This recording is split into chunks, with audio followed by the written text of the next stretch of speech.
There's Matt. There's Matt. Recording in progress. There's Matt.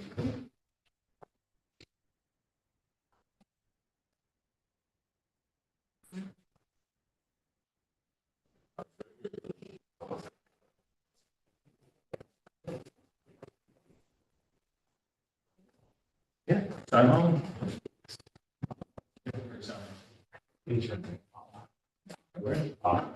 Good evening, everybody, and welcome to the City of Kingston Planning Board meeting. Tonight is May 20th, 2024. My name is Suzanne Cahill. I'm the Planning Director for the City of Kingston. I'm just going to give a few short announcements before the meeting. If you do have a cell phone, I just ask that you please silence it so that we don't interrupt the meeting.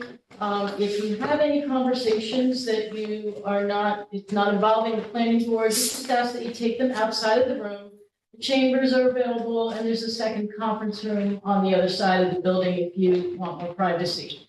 Bathrooms are out this door through the chambers. Men's is to the left. Once you get through the second set of doors, women's to the right. If we do have an emergency, you need to exit the building, I ask that you do not use the stairs. If you need help, or if you don't use the elevator, please use the stairs, I'm sorry. And if you do need help, just ask. I do want to let everybody know that this meeting is being live streamed, and we are recording the meeting as well. And with that, I'm going to call the meeting to order at 6:02 p.m. and turn the meeting over to Chairman Wayne Platt to introduce board members and start the meeting. Thank you, Suzanne. Introductions. My name is, as Sue said, my name is Wayne Platt Jr. We also have members Charles Bellacco, Robert Jacobson, Matt Gillis, Sage Newkirk, and Andrew Harris. Sage, you will be full voting member tonight in the absence of Vince Archer. We also have Suzanne Cahill as the planning director, Kyla Dede is the assistant planner, Matthew Jankowski is the assistant corporation counsel. Item number 1 on the agenda is the adoption of the April 15th, 2024 planning board meeting minutes. Everybody's had an opportunity to take a look at them. Any deletions, additions, questions on them? All right, this time I'll make a motion that we approve them. Do I have a second? Second by Robert Jacobson. All in favor? Aye. Aye. Opposed? Carried.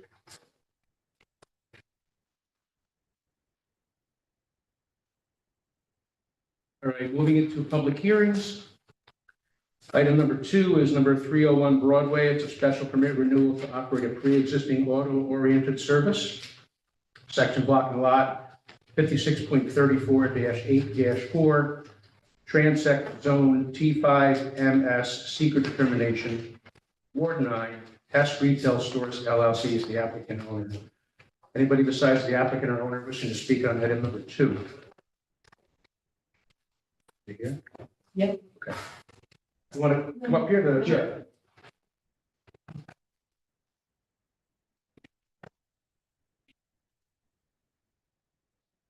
Welcome. Thank you. Can you state your name for the record, please? My name is Matthew Abbott. Welcome, sir. Thank you.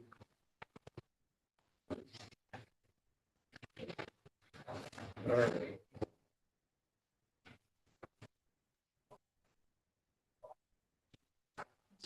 Okay, so this is the Speedway station, right? Correct, okay. On Orchard and Broadway. Correct.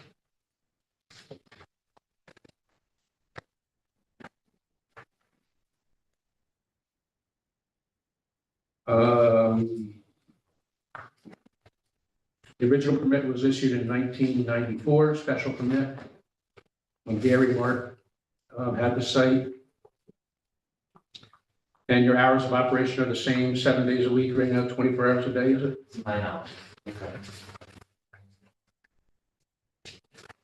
Now, I see we had a building safety division inspection, and there was supposed to be a re-inspection Yeah. today. I talked to Joe Nacarado at Building Safety. The date there, the May 20th reinspection date is incorrect. It is scheduled for the 22nd, which is this Wednesday.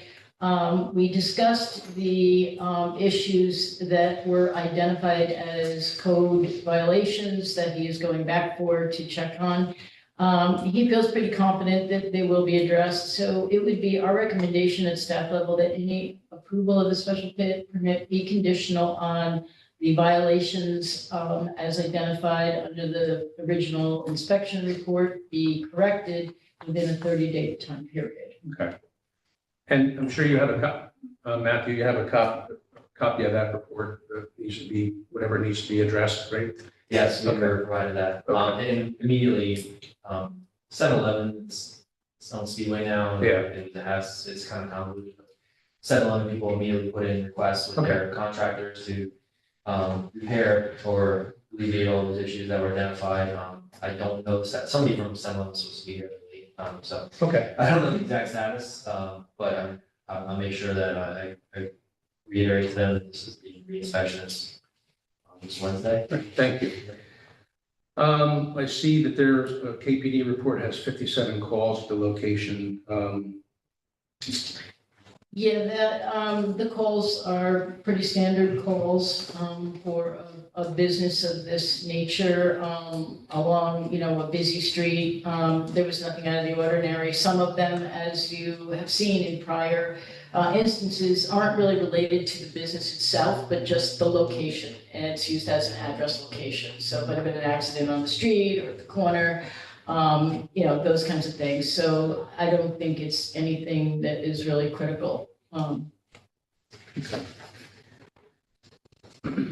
What's the time period being? What's that? Is there a time period? That was 57 is for a year, 1 year. That's what it's been in the past. I'm sorry. That's what it's been in the past, every year. I didn't look at prior years. You're She's talking talking about the police police calls. reports for the Yeah. past year, Oh, he's talking about the special Renewal. term, I think. Let's talk Renewal. about a timeframe for renewal. I think we've done them, this is longer than a year, isn't it? I think it's been up to 3, 5. 3 or 5. Do we know what the last one was? Is it not, I I didn't see it in the notes, that's why. We don't have it in the notes. We can look it up. You recommending the same, or? For this one, it looks like the last file was 2021, so 3 years. I'm comfortable with that. Okay.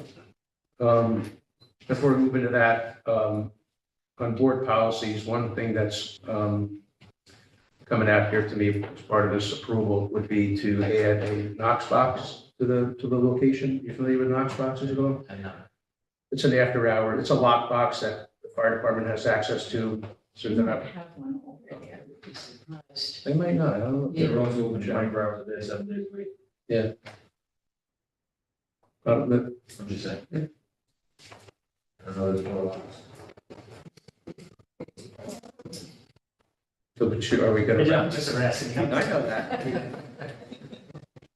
The time could change though, right?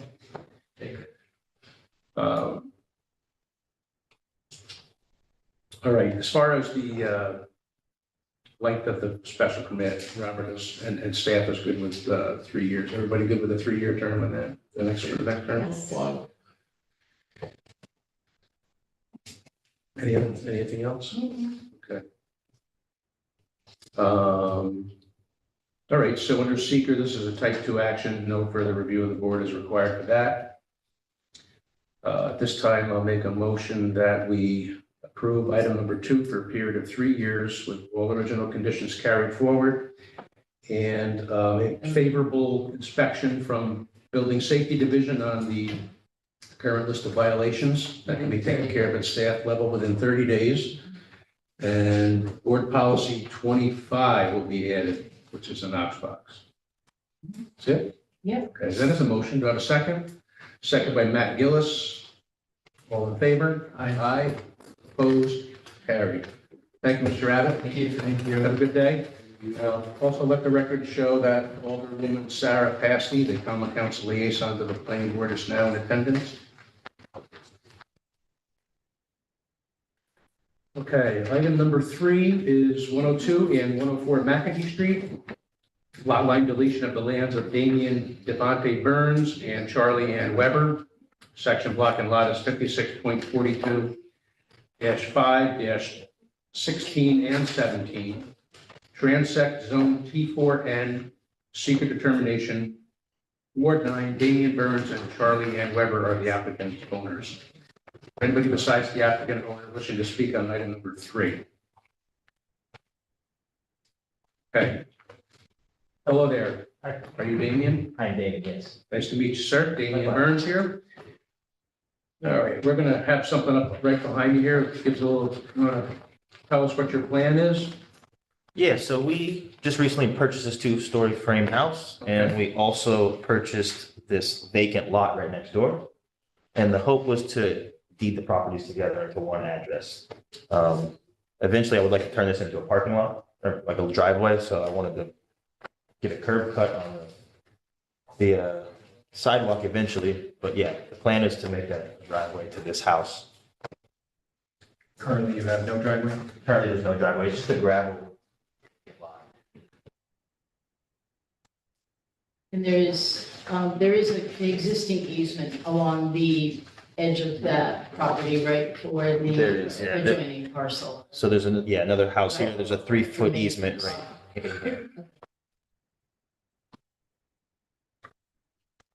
The curb cut in the future require planning board action, or is that just for DPW? If it is a standard curb cut, it will just go to the DPW. Standard residential curb cut is a single car width curb cut, 8, 10 feet wide. Okay.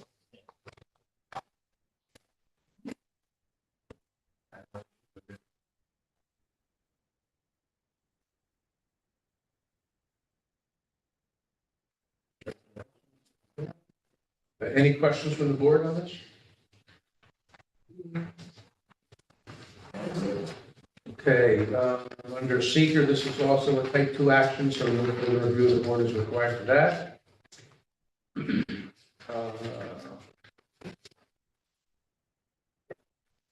And we'll need the standard policy 6. Copies. Okay.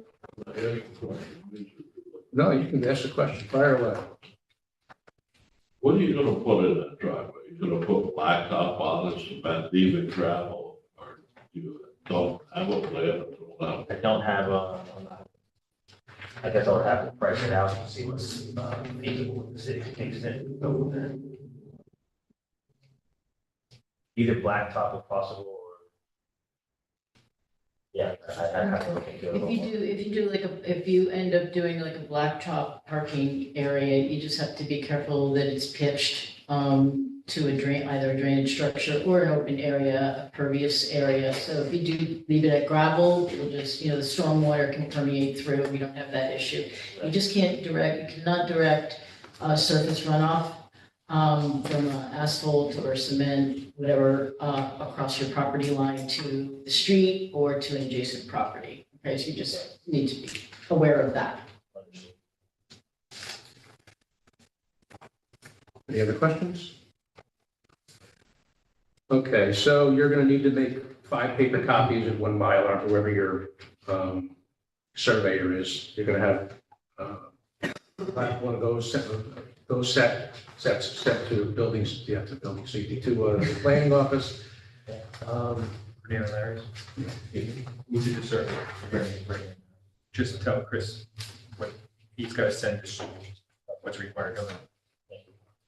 You'll get it in the mail. You'll be able to, Chris knows what it needs to be.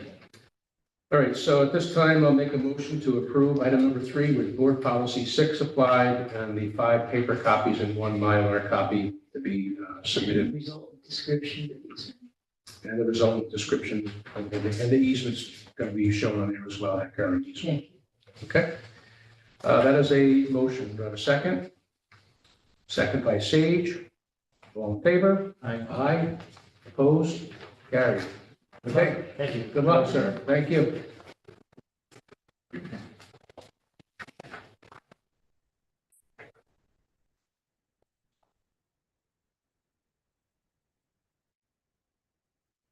Okay, item number 4 is 130 Elmendorf Street, subdivision of the lands of 130 Elmendorf LLC.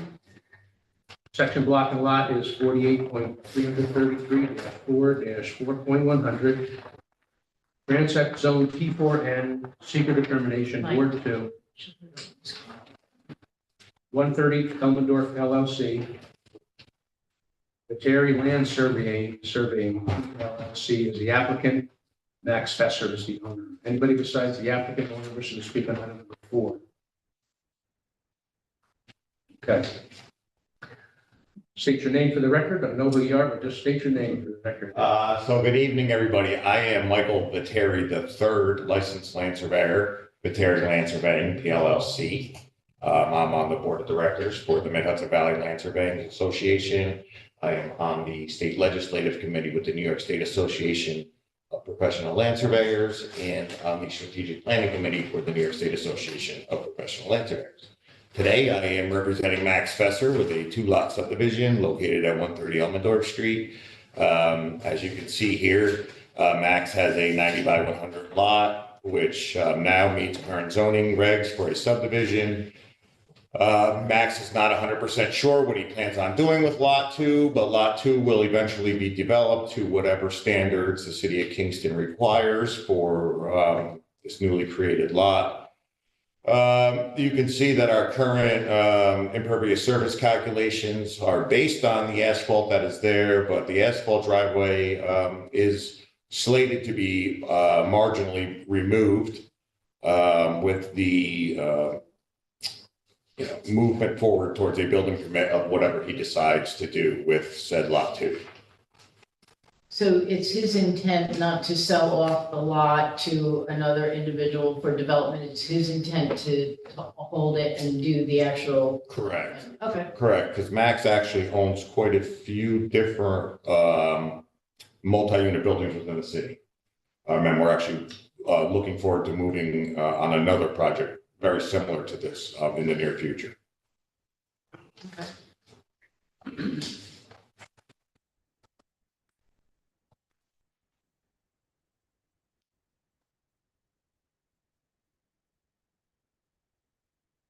So one of the things that we will need to see on the final map, Mike, is to just show the location of the existing utility connections for the existing structure. Okay.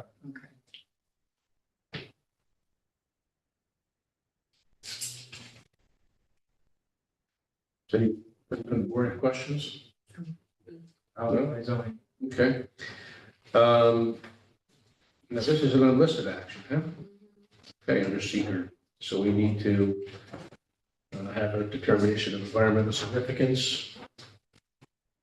I have before me a short environmental assessment form. Staff has indicated is in order.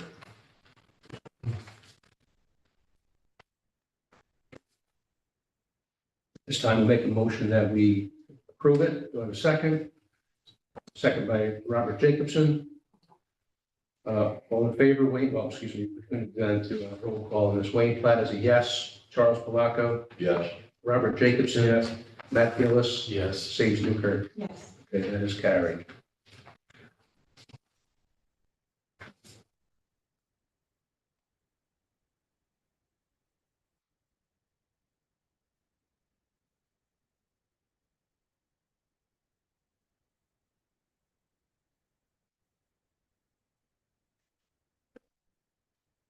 All right, this time I'll make a motion that we approve item number 4 with board policy 6. We're going to have them show the existing utility connections of the residents. 5 paper copies, 1 Mylar will be submitted for signature and with signatures. Yeah, and written description of the new parcels as well. So that is a motion. Do I have a second on that? Second by Charles Palaco. All in favor? Aye. Opposed? Carried. Quick question, policy 6 currently is outdated or has it been updated? It shows the one on the website, I believe, shows the date of the previous acceptance of zoning, not the current exception. It's being up, we'll give you the new language that's on our agenda tonight. Oh, is it? Amazing. Okay, that's approved. Okay, Thank you. great. And I think I'm next also. Okay. All right, still in public hearings, item number 5. 102 and 106 Greenhill Avenue, lot line revision of the lands of Gerald Schatzel and A&S Property Holdings. Section block and lot is 56.25-5-33 and 56.25-5-32, transect zone T5N, secret determination, Ward 5, Gerald Schatzel and A&S Property Holdings are the applicant's owners. Anybody besides the applicant owners wishing to speak on item number 5? Okay, let the record show that Michael Pateri is here for this one as well. So this here is 102, 106 Greenhill, Gerald P. Schatzel, who's technically senior, and A&S Property Holdings is Gerald Jr., who most of us know as Tuffy Schatzel, our past City of Kingston detective. So Jerry Tuffy owns the A&S property here, which is all of this. This is his father. Tuffy's children have inherited the home. They are proposing to give this portion of the back to their grandfather, as this is where he has, those are his sheds and so on. What we have come up with was that we can't move the line between the two structures. So we are proposing a common easement, which will be together with both parcels for ingress and egress, allowing 102 and 106 to have access to the rear of their home via a common easement, which we will move forward and create a description and a maintenance agreement for. This was something that we've only just recently in the last 4 or 5 days put together based upon the fact that we discovered there was a building code related issue with moving this line that we had originally proposed to move based upon the fact of we would be too close to the A&S property. So with that being said, we are giving Gerald Sr. fee title to this square here with access via a common easement that will be together with both parcels. Otherwise, all items here meet our T5N district zoning, which is in some way, shape, or form probably my favorite one to work in, because I feel like there's not much there that I really, there's a lot there. It lets for a pretty open approach to things. So yes, we're meeting all zoning code, and Sue and I spoke about this last week, and I think we have it ironed out. So that's be an L-shaped lot there, then? This will be, and this hatched area will remain in fee title to the A&S property. Gerald Senior will have rights over it. This portion here will be conveyed to Gerald P. Okay. Via fee title. And that line will be deleted then, right? Yes, this portion here, this portion of lot line to be deleted right there, yep. That's what I was. Yep, yes, correct, yes, okay.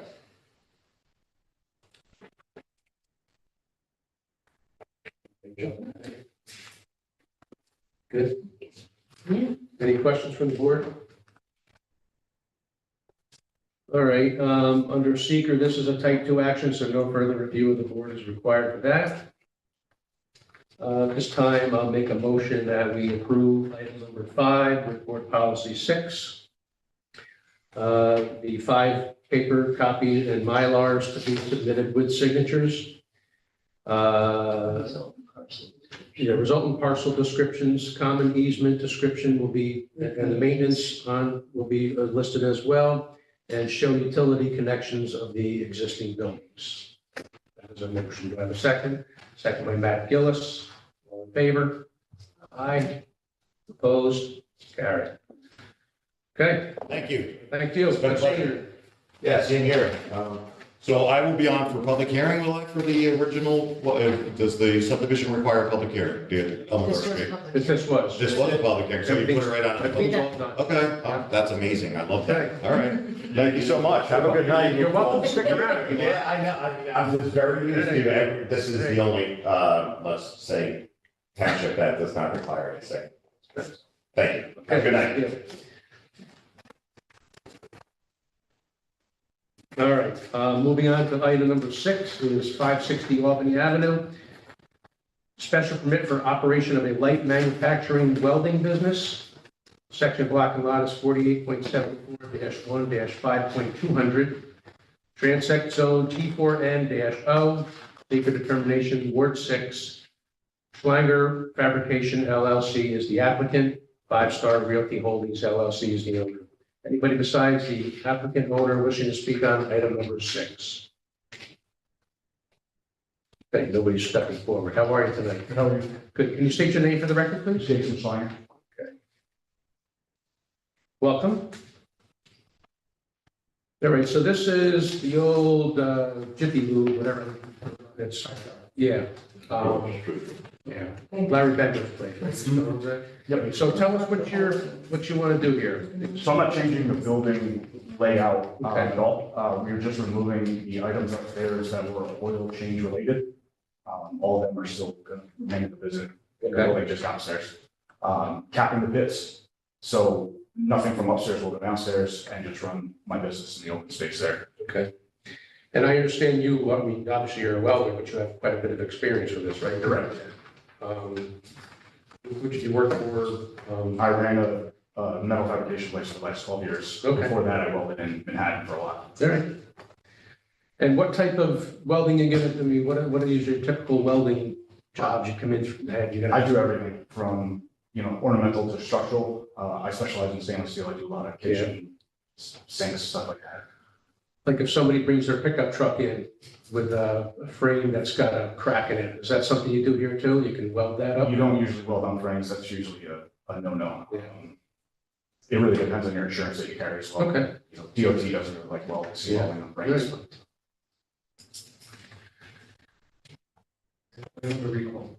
Huh? That's a Toyota recall. No. My older Toyota is now outside of that vehicle. But you will weld the drill. Yeah, it depends. Yeah. Okay. I can weld anything. It's staying in the right way to do it. Kind of camera that's gonna get. You're live streaming. All right, So I guess what Wayne was really getting at is, do you do like really big, heavy work, or do you do more like inside? I've done both. That area obviously is big enough to do big structural jobs out of, but if somebody comes in and needs a 20-foot IV with, cut and drill, I'll do it there. Gotcha. So you can do that inside, but there's not gonna be any like outside storage or working in the yard with like, Nothing, I won't be working outside, no. I might have some material outside in the back. Like just storage for area. 24 feet. gotcha. Would hurt to have it in the building all the time, but everything would be. We're not gonna drive by and see you in the front of the building with like sparks and things. No, all the windows in the front will be down. I mean, I might crack them, but because of the welding, I actually tinted the lower 2 windows already. So you can see in, but you cannot see the sparks because I didn't want any drivers to lie to see that flash. Okay. yeah, Right, we talked about that because the new code also has the transparency requirements, because originally he was talking about maybe changing out some of that glass, and we said kind of keep the glass, but that's why he tinted it, So there's 15 windows on each door. I only did the lower 2. The top 3 are still open, so you can still see in. Gotcha. No, it's just my concern that people are like, oh, what's going on? Yeah. What do you think your hours operation are gonna be? Monday through Friday, 6 to 4. Okay, and is, you, besides you, who else might be working? Just myself. Just yourself? Okay, Out of that building, yeah, just that. Just okay. and you have quite a bit of land in the back, you're renting quite a bit of land in the back. Is that where your parking's gonna take place back there? I don't have much behind there. It's just the first line. Oh, really? The back line, there's curb. And then I believe Robert's and Everett Motors share that parking lot. It's all Larry's property, but Okay. I don't have use of that. I mean, the neighbors are. They're cool with it.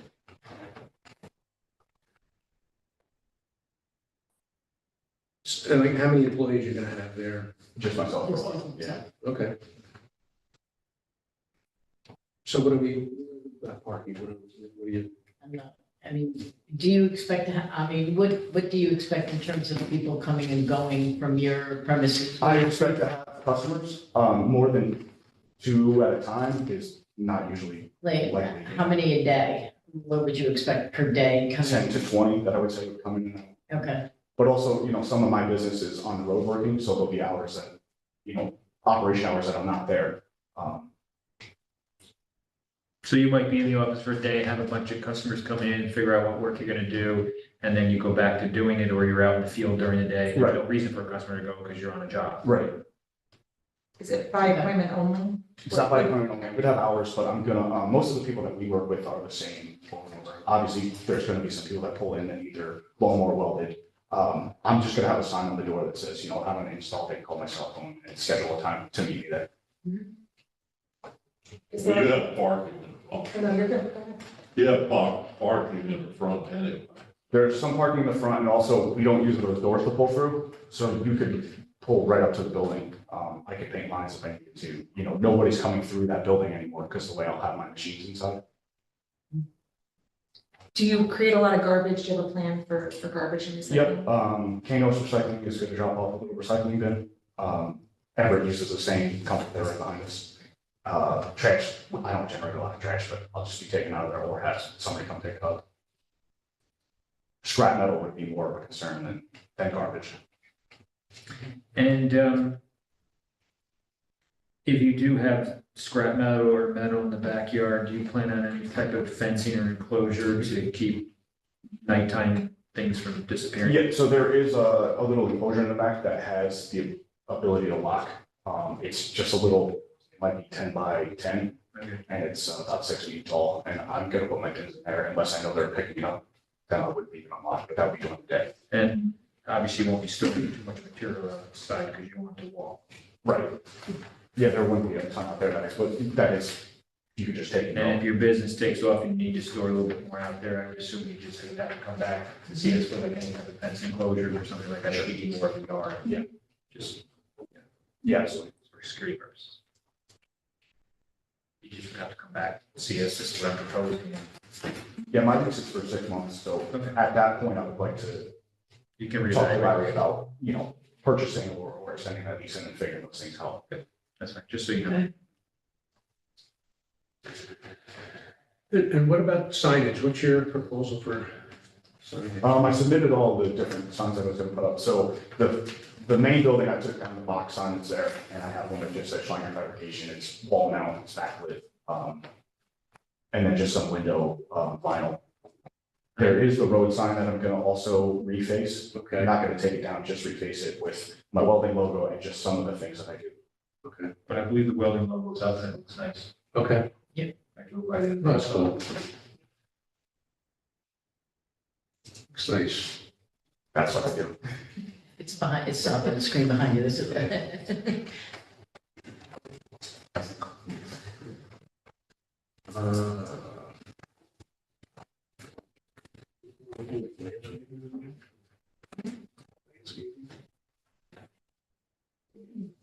Bruce, is that, you want to put anything out front?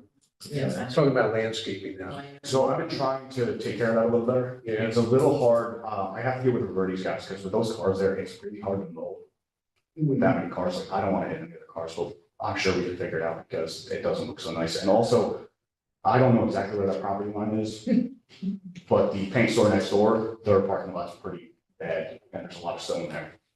Yeah. I mean, even maybe, some small planter boxes or something along the front, and it might also actually help if people do pull up to those doors to kind of protect From hitting the doors. Sure. hitting the door. That would be I think, a good, nice addition. Very simple, Nice clean. steel, rough. You can weld something, weld a planter With your box. sign. To go with your sign.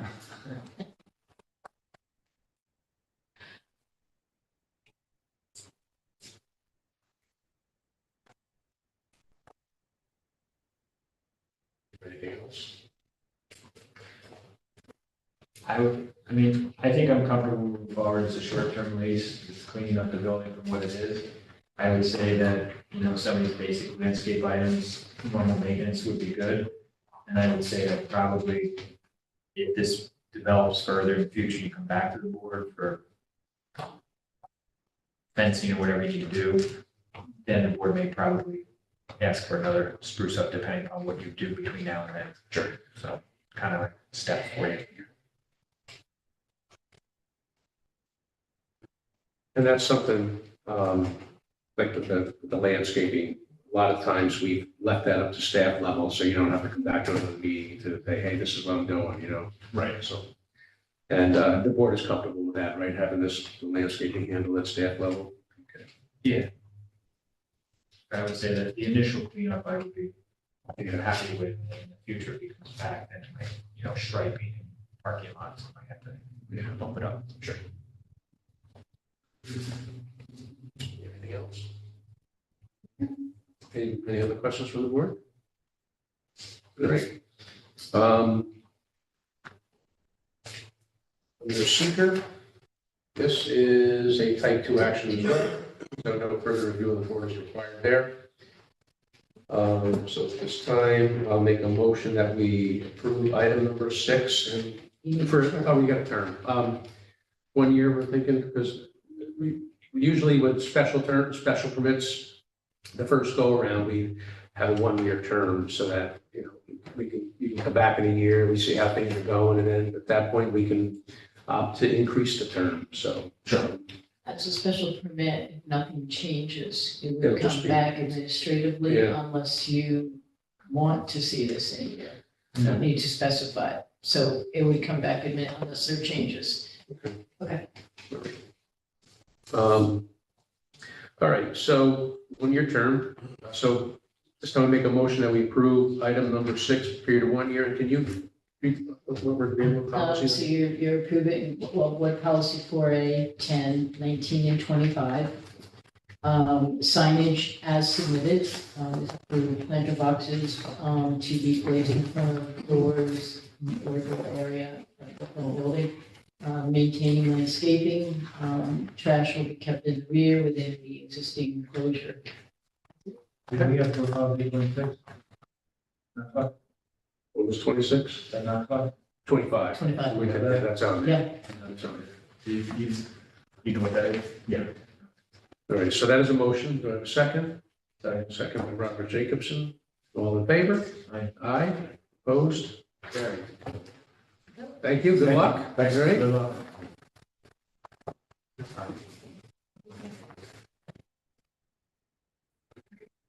All right, moving into old business. Item number 7 is 380 Foxhall Avenue, special permit to establish an auto-oriented eating/drinking establishment, housing a drive-through coffee business. Oh, thanks, yeah. Section block and lot is 48.302-5-10, secret determination. Transect zone is T4N-O, Ward 6, Zubal Holdings Incorporated is the applicant. Fellas, state your names for the record, please, again. I'm Ashton Zubal. I'm Chris Knox with Crawford and Associates Engineering. And Jim Fish from Lava. Okay. Welcome again.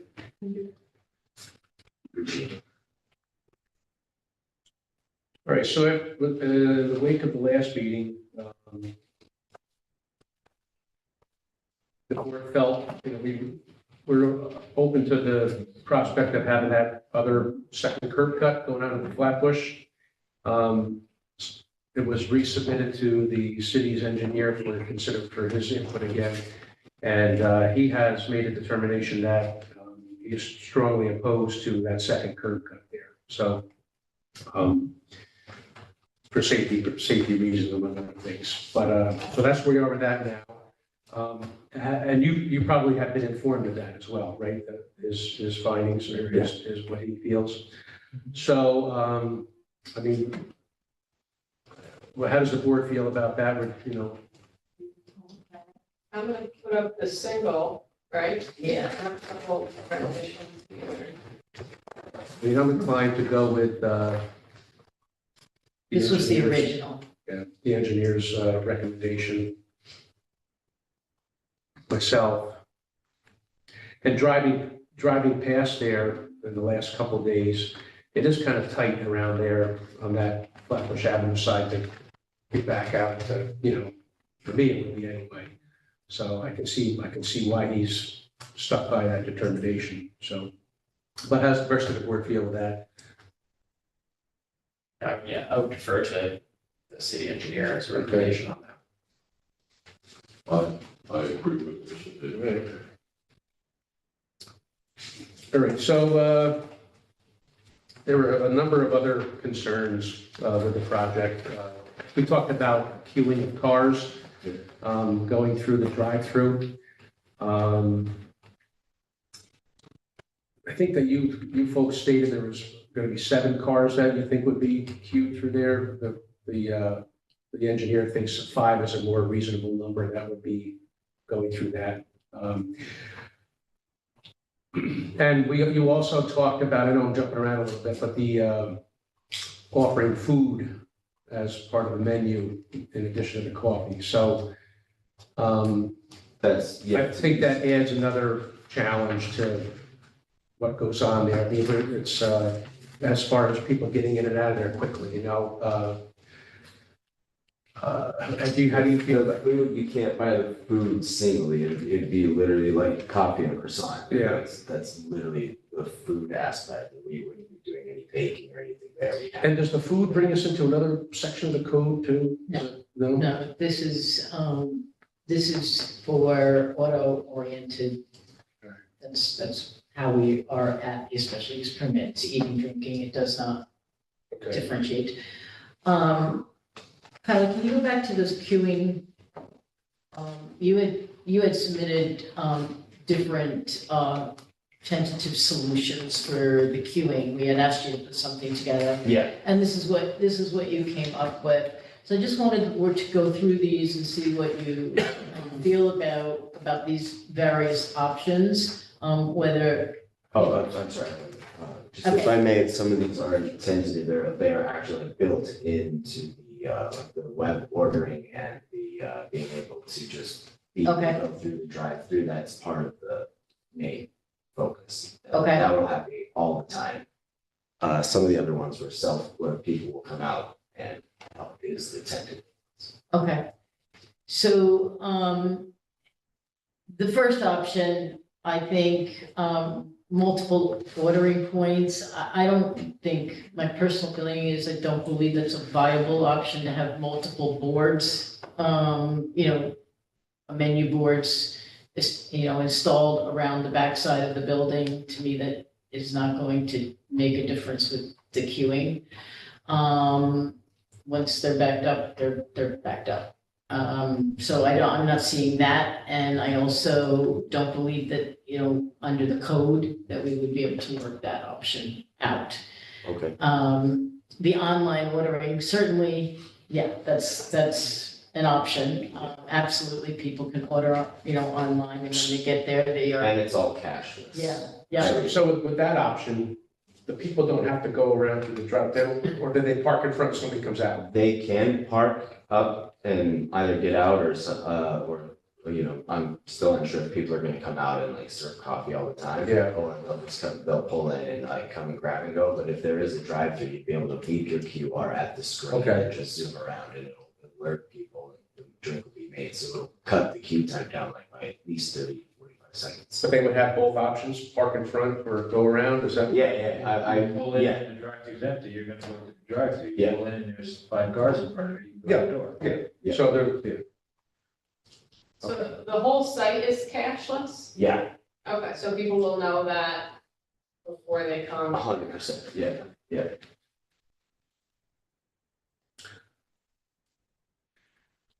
Sue, can I go back to the multiple ordering points just for a second? Yes, We were trying to come up with ideas to try to, make the queue go more quickly. And one of the ideas with multiple ordering points, and I know there's an issue with where it's facing the street and all that. The idea was that if there were two spots and they were right there in parallel, that you would, in series, that when you got to the first one, it would say pull ahead. It would say pull ahead to order. That way if someone else came in, they could order right away. okay, It was that kind of thinking. okay. It was trying to keep a blank spot in between ordering and picking up. So if we push them up You to do order. two at a time. You're doing two at a time, yeah. That was the idea there, Okay.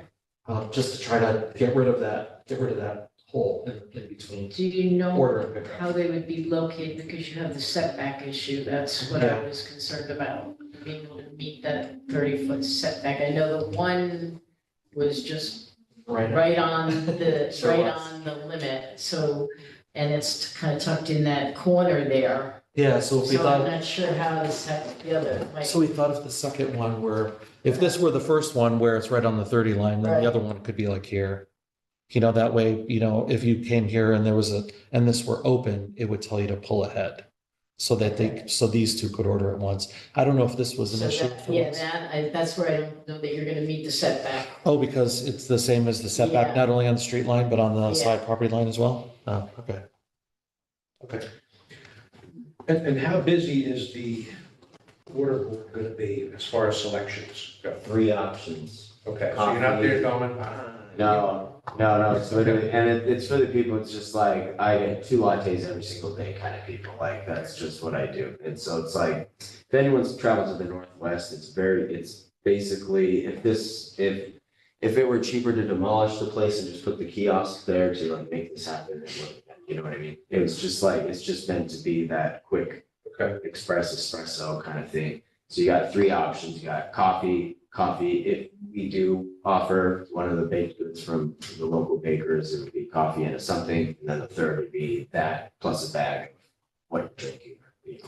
Does it change daily, the options, or they stay pretty consistent? No, they're the same. We Okay. developed 8 roasts through the last 3 years that just, those are the 8 that have just, people come back to. So we have to have them all present because there's people who will skip out until we have their roast available of all 8. So, yeah, so it'll be the same. Just going back to the board, the 10-foot, 20-foot setback that you're talking about, is that for a board I think in it's general, or is that a board because it has like sound and voices? It's, I guess my question is, can you put a board? Actually, wouldn't make sense because the voice is gonna be boring. I'm just like on the side of the building in the front, can you just put a board so like if people are waiting in line, they can kind of like see what's on the menu, but can't really like order, so they get. This says any structure associated with an auto-oriented service such as blah, blah, blah, drive-through menu boards, et cetera, shall be located a minimum of 30 feet from any property. So it does say it's structure. pretty specific, 30 feet. Like, where's it, I mean, can you do 30 feet on the side of the building, or is that 30, where is 30? Like, the first side of the building where that arrow is, can you put a board on the side of the building? Well, so people- if you look at the scale on the bottom, it's, one of those long bars is what, I can't see. It would be very close. It's tight, I don't. I'm just saying, like, sometimes if you have a board on the side of the building just with a menu, so when people are sitting there waiting for the board that they're gonna get to, they can at least look at the menu and have their choices, so that when they do get to the music box thing, they can just order. They don't have to actually scan and decide what they want. So you're thinking like along the side of the building where they first Yeah, just like there's like that that third car that's sitting there can just Right read a there. menu, and then when he goes around the corner, he can actually order the menu.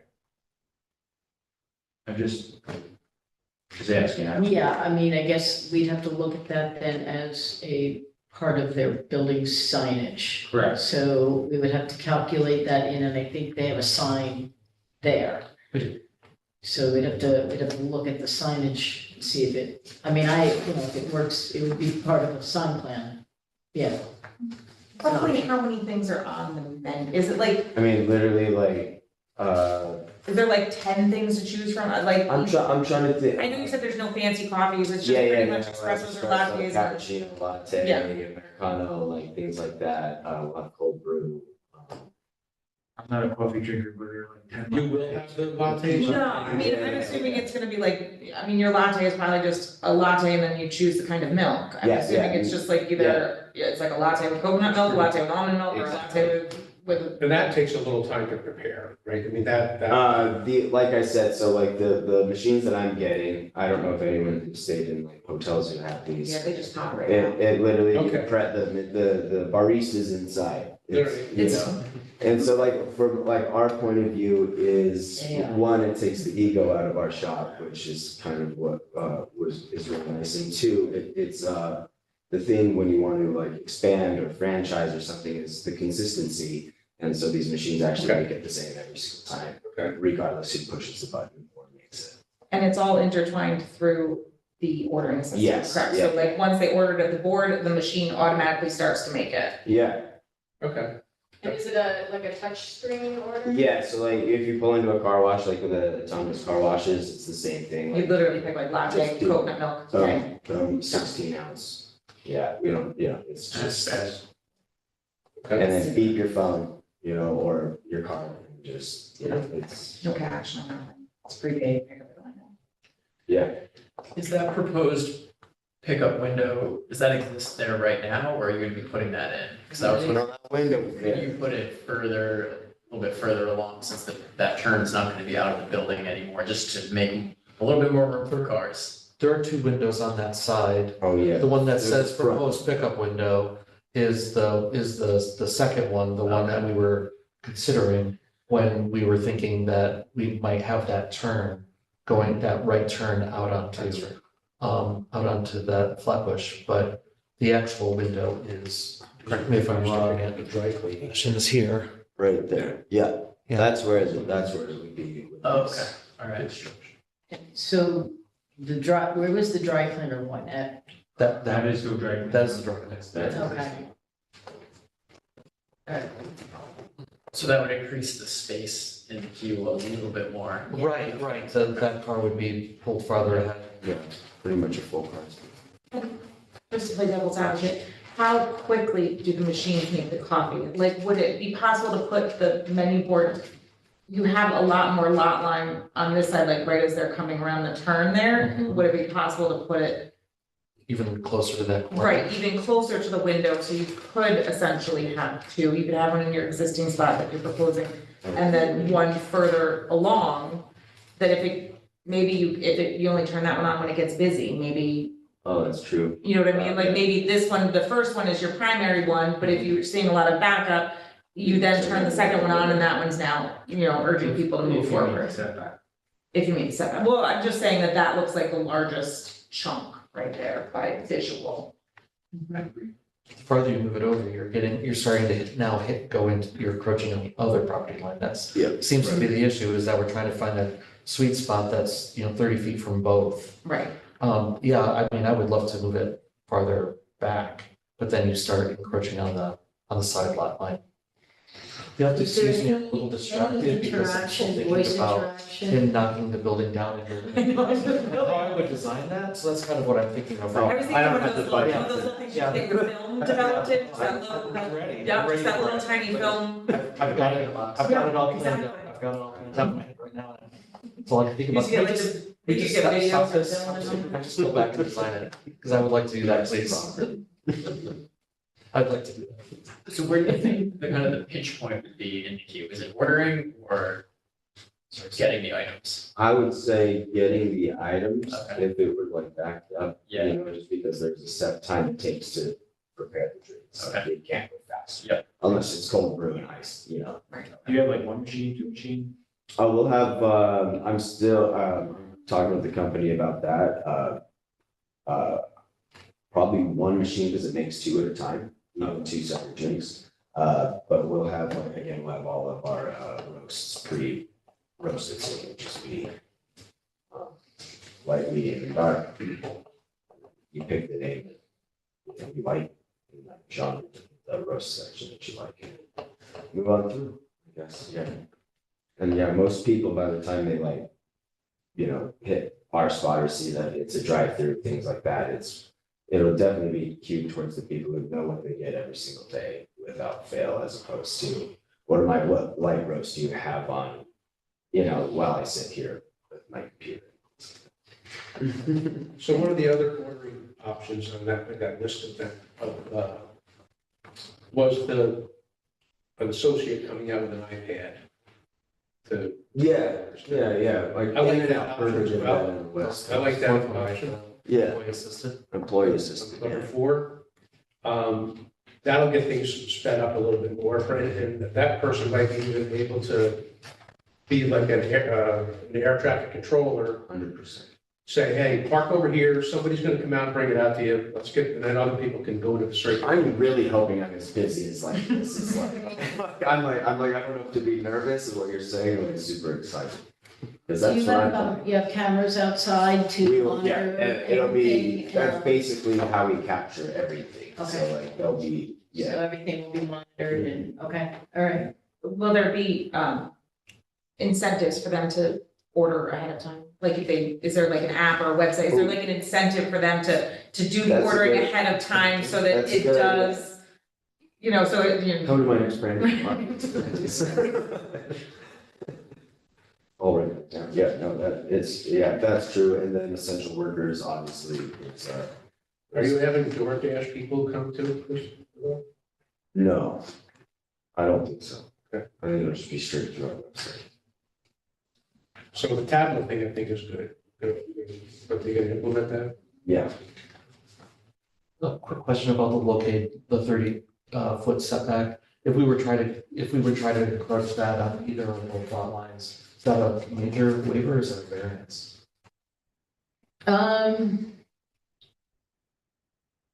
If you couldn't meet the setback, Oh, so we would have to show hardship in order to. well, if you can't meet the setback, it would be it would depend on the deviation. Yeah. If it's over 10%, I'd have to look at if it's in the defined waiver section or not. If it's in the defined section, it'll tell you whether it's major or minor. Mhm. If it's not listed in the defined section, then if it's over a 10% variation, it becomes automatically a major waiver. Okay. All right, So because we can make it, we put it there. Mhm.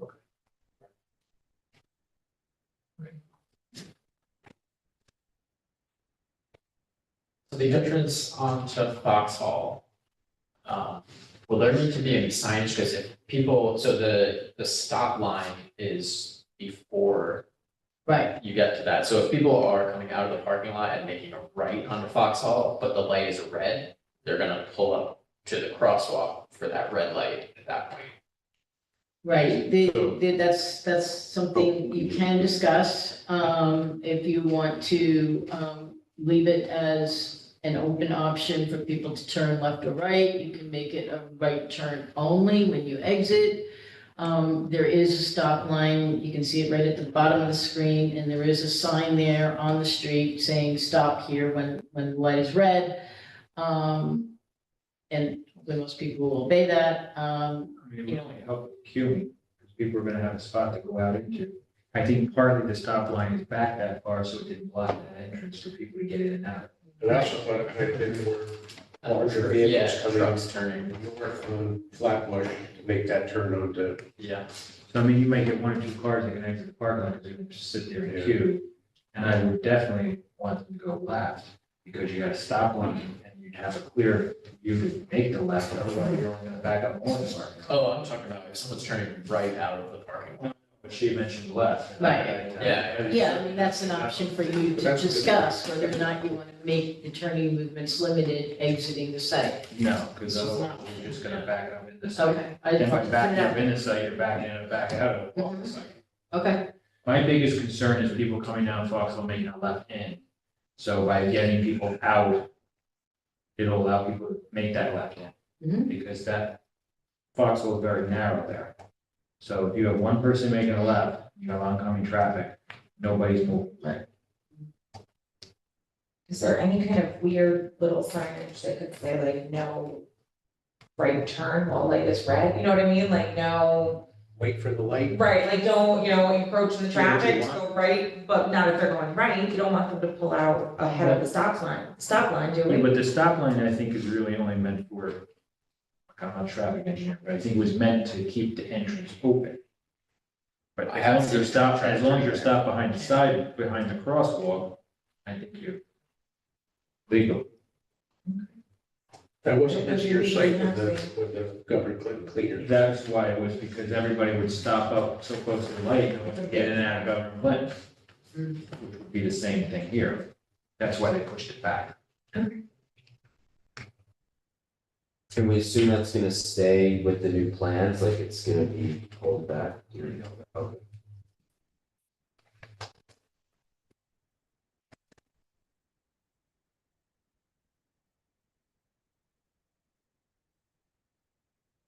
So Two people would stop, two people make a left, you got cars out of line. No, Traffic. Red light. Wait for the light, is that gonna be the sign? Well, I mean, I like the option. Robert I'm said, sure that's the city engineer why the stop line's there. Is it for a traffic reason or is it just stop signs? yeah, I mean, my guess is it's to keep the entrance Okay. clear. Yeah, in that case, then it's, doesn't matter. Yeah, otherwise it would be crazy. Do we know that the stop line is staying in the same place after the road is being? Thoughts on renovations? Yeah, they have to. Top of my head, I don't know. I'm presuming it's going to probably stay in that proximity. I don't see why it would be changed.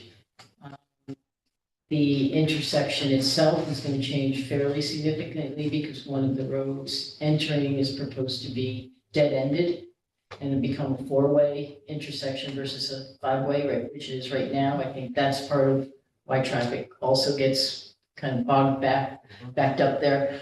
You know, so hopefully that will help with moving through. But I think it's probably intended to stay there. I can double check that for you though. And they're on the website too, under Engage Kingston. Okay, it's on the Engage Yeah. site, okay. You're also going to trim that corner there, so like you were talking about truck traffic coming around the corner. That will be a little Turning wider, radius, yeah. so you'll have that. Was Elmendorf Street gonna be dead ended? Yeah, Mhm. and a lot of people use it. There's stickball games on that street too. Because now other people are gonna have to go, what, out South Manor, or they're gonna have to go out Allendorf on Foxhole. Cross traffic. For the people on the dead end, Oh, yeah, well, the dead end and anybody coming down, like that whole neighborhood, if they're heading towards Flatbush, they'll have to go out on Old Avenue, they gotta go out on Foxhole. Yeah. Without a light.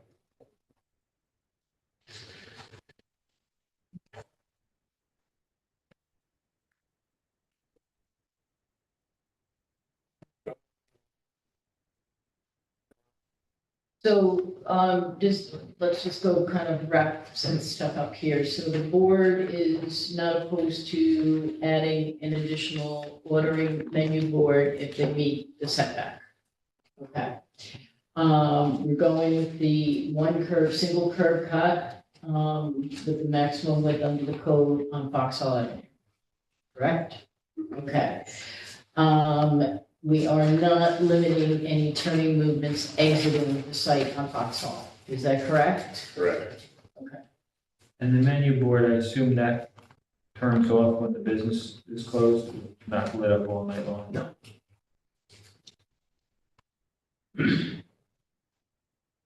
Does the tab listing have to be added in this too? Is that part of it?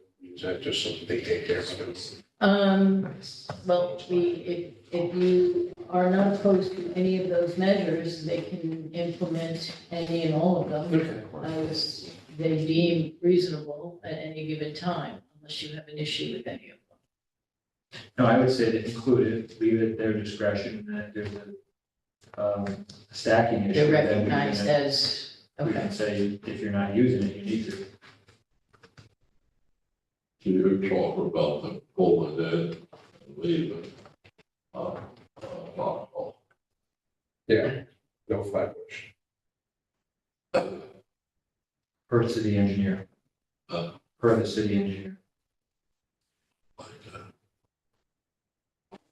They don't, there's gonna be blocking that road. I'm sorry, what? The road, when they pull out on the foxhole. Yeah. Or the people are pulling in, that's gonna end up being a cluster So, No, with the cars. You know, people are gonna be pulling in from Foxville, making a right into there. And people coming out can either go right or left. and business. The light's red, the cars are stopped here, the guy pulls out, he makes a left, or makes a right. The guy's coming down Foxwell, and the cars are stopped here, they can just make a left and come in. and it was always two-way traffic when the Governor Clinton was there, correct? I mean, it was never, Governor Clinton, Tim's, everything's been there. I knew Tim's was, and I assumed the Governor Clinton was, but it's never, I mean. I knew the dry cleaner was busier than Tim's was. But they never seemed to have like a big issue. No.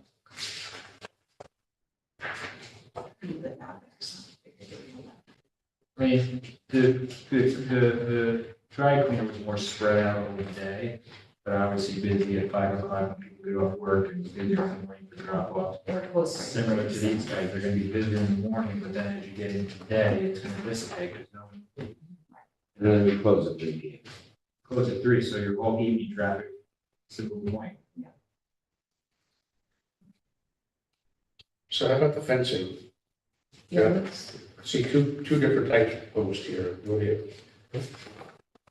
Yeah, absolutely. So the horizontal slat fencing, we're assuming would be an 8-foot height, would only be employed along the rear portions of the property. And then the horizontal split rail fencing we're anticipating would be along the rights of way and, you know, sections that are close to the right of way. Okay, good, because I was concerned the way the drawings were, that the slat fencing was planned to go out to the road and then also along Flatbush to where the paved area was, and the split rail was only being used at the corner. Yeah, no, it's definitely anticipated to have the split rail along this section as well and this section too, Okay, to The maintain. slats just for the house behind us. Just- Okay. And you'll illustrate that on Which the isn't plan there? necessarily aesthetically attractive. Yes, yeah, it is on our 15-foot fence. most recently submitted plan, but okay, can we pull Yeah. that up? 'Cause I don't think it was that, I don't think it was clear, and that's why I'm questioning it. Is this the latest? that one is the previous. Oh, Yeah, How high can, How high can? so the one The from, yeah, split rail Matrix. can be, has to be 4 feet, anything No, at the excuse street me, has to the, be 4 feet. The, And then slat. slat fencing can go up to 8. oh. Yep. So 8, I'll go up to max. Yeah. Absolutely. So we have this sort of square line type for this fence here. This is proposed to be the horizontal. 8. Okay.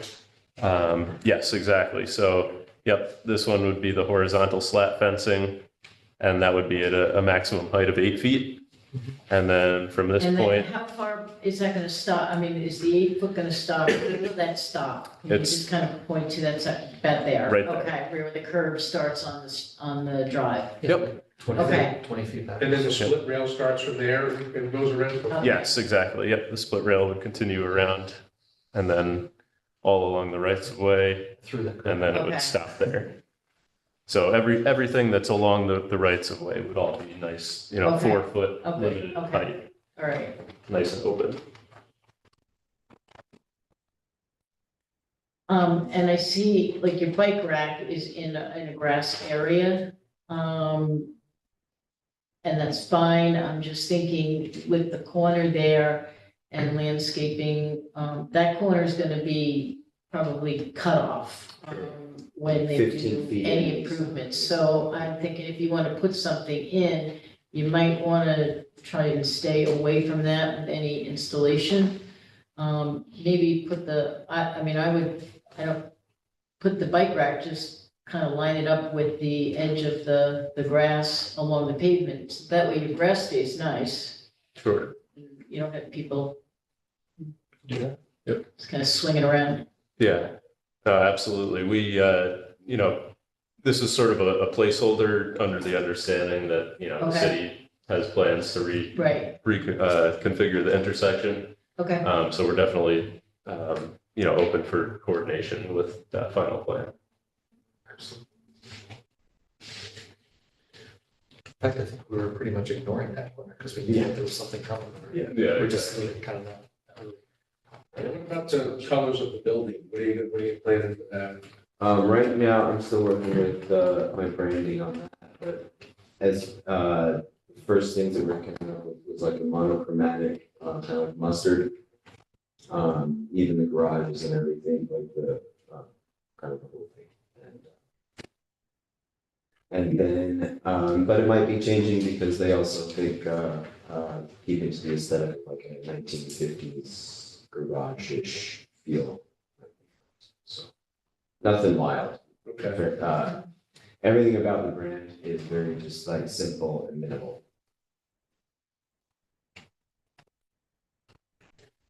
No frills. Oh, yeah, signage too, you're gonna talk about that again? Yeah, Kyle, did you give us elevations? Yeah, okay. Yeah, there was a new one that came today. Put it in, shared. I want to see you. Okay. Yeah, just put it in the shared. Yeah, this is the 520. Yep, I'll show the fancy look first, Kyle. This is the one that came today. Yes, this was our fallback position based on what the reaction was for the previous one, right? Is that accurate to say so? So this elevation, which was at a revision today for this meeting, has signage based on square footage available on the south side facing Foxhall. And then there's some signage on the wall facing the other street. And thank you, Flatbush every time.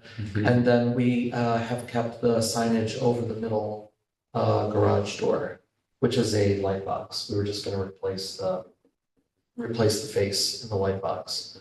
There's a dash line on the Foxhall side because according to the code, if you paint directly on the building, you can increase your the square footage of signage by, I believe it's 100%, you could double it.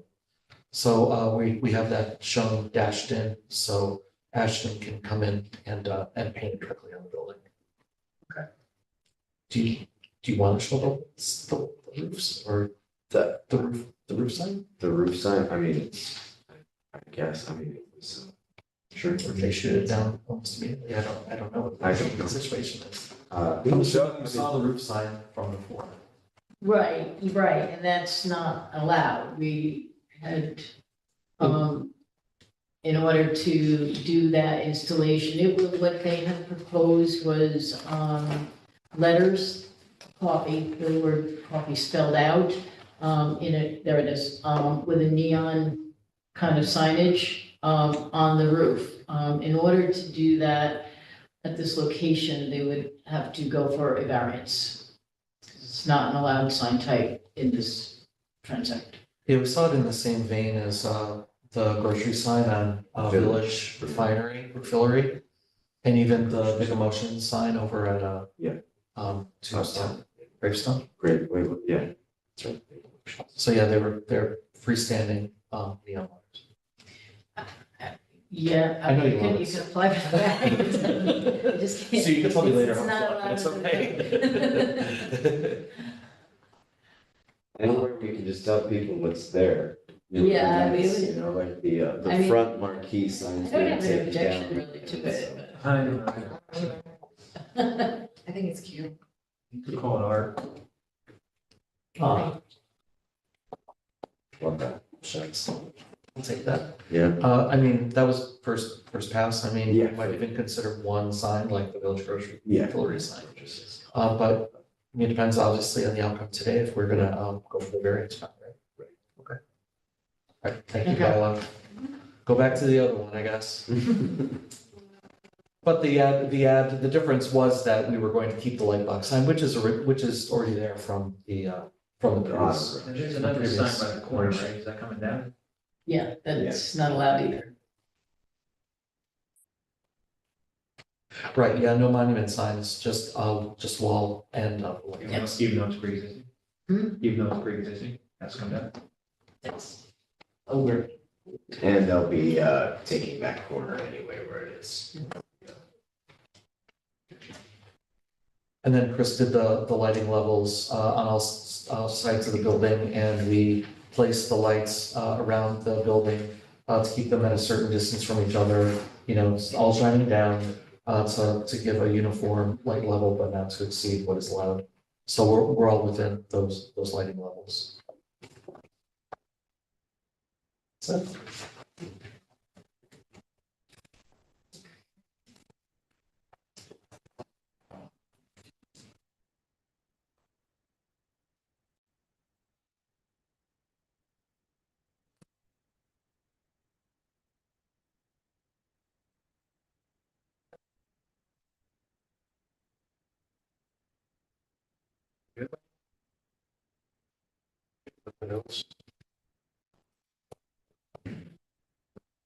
That took for landscaping? Okay. Landscaping. And when we talked about that last meeting, there was landscaping on Flatbush, but not too much because of the road construction, the corner, they can't do anything with it too much because it's gonna be ripped up.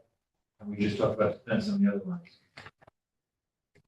There will be wonderful Well, ornamentals. we were looking at the planting schedule, I mean, the code does try and steer you to native species. 100%. The maple that's called out is questionable as an invasive, so.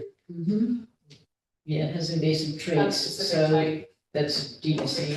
I believe that was recommended. So we would just recommend a different type of maple be used. Interesting. I believe that's recommended in the city's reporting. It's on your website. Yeah, I think we pulled it from the Yeah. list, right?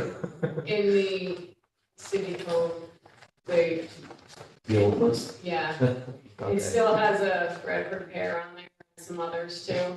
We can send you, the tree commission has some updated. Yeah, no problem. My first yard here had everything timed out, so I'm gonna try. We're also to see. encouraging evergreens maybe to be considered in the landscape plan to allow for more year-round screening as a landscaping component. Where? Can I put up against the slat fence? Along the street frontages, you Like know. lower trees, right, low? You can do some low, yeah. Shrubs, yews, things like that. Yeah. Of course, yeah, it's bright yellow. So there's height limitations. yeah. Is that something we can discuss with you folks at this next? Yeah, I just want to, I mean, we're just Loves. make a comment. I just don't know where It you're gonna needs put hot. it. I mean, it's already got landscaping on there. I don't- Right. I don't understand. I think, between some of those clumps, I mean, if we added a couple of evergreen shrubs, because if you're using shrubbery that deciduous trees, you want landscaping year round, so. No, I understand, but you're right up against the road with snow plowing and salt, you got parking lots have to get plowed with. I mean, their property, you would be on their property line, so they're set back quite a ways from the road. If you look at where the curved line is, where the pavement is, they're set back a distance. I'm sorry, I don't understand. Within their property line. Yeah, they have bushes there and then they have grass, if you put more bushes, you have no grass. I think there's plenty of room to add a few more evergreens in there. If So- you move the bike rack, if you shift the bike rack around, you can put some, I mean, even some low-level planting beds, some flower beds. So I think there's room for more landscaping around the perimeter. So there is a note underneath the planting schedule. Ashton does intend to supplement what's shown here, with additional, small flowering plants, It's gonna be, interspersed. you're gonna pull in and it's gonna feel like we're not just done. But then it's gonna last for such a short time. You know, Because you got your coffee. because you got your coffee and you're out. But yeah, it's meant to kind of feel that way. I'm a huge landscaper, farmer. So, Yeah, I don't think we intend to seem glib about this, of course we want to do right by the site, want to do right by the landscaping. But if it's something that could be handled, because it's something that would be handled administratively, or does that have to be approved? Yeah, no, I guess definitely, I just don't, I don't want to make them put anything in the front triangle, it's gonna get ripped up in a year when they're doing the road, so I kind of, I mean, Right, we were encouraged to, I would kind of defer to the applicant to do the landscaping they want, but I can do pots up front, movable. Yeah, and given that the Raised corner beds. is gonna be reconfigured, we're, There's room for some additional screening. Think like raised beds, Along the- something like that. Along that back corner. well, you can only plant from that dotted line toward the building. The rest of it's all grass out by the street, they can't plant, that's not their No, property. I'm not asking you to plant there. I said along the property line. yeah, we fully intend to add more. Yeah. We will supplement what is shown, right? That's what. our intent- So we'll leave that up to discussion at staff level. That's, I understand what you're saying, sooner have evergreens in combination with deciduous. I understand that there's gonna be some that are gonna be ripped up too, so if we can leave that at staff level to, you guys can hammer that out. I'm good with that. Great, yeah. Where'd that go? Okay, Where's that? Matt had to do a phone call. Oh. Get a phone call. Let's talk about the dumpster area.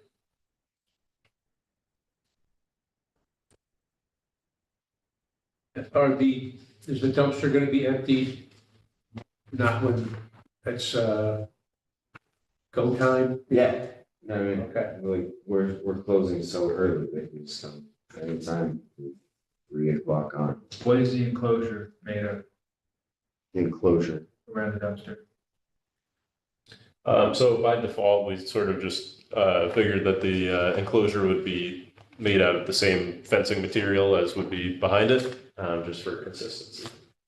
With a gate in the front, that can open and close?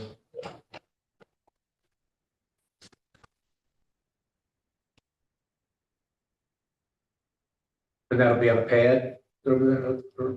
Yes. Okay. So is that mainly recyclables? I mean, I'm just thinking, are you gonna have Yeah. enough space there for, I don't know, do you have a lot of cardboard or, But when you have a dumpster company, you don't recycle, it's all single stream. I have a dumpster, Good County Waste, you throw everything in a dumpster and it goes and then they separate it at the dump. There's no separate cardboard truck or bottle truck or anything like that. Will you compost your grounds? Will you have a separate Yeah, composting section for grounds? Yep, and we'll work with the local compost companies and get it. so where's the composting going to be where will the compost take place? I mean, where are you gonna store your compost? Inside or will it be outside? Question.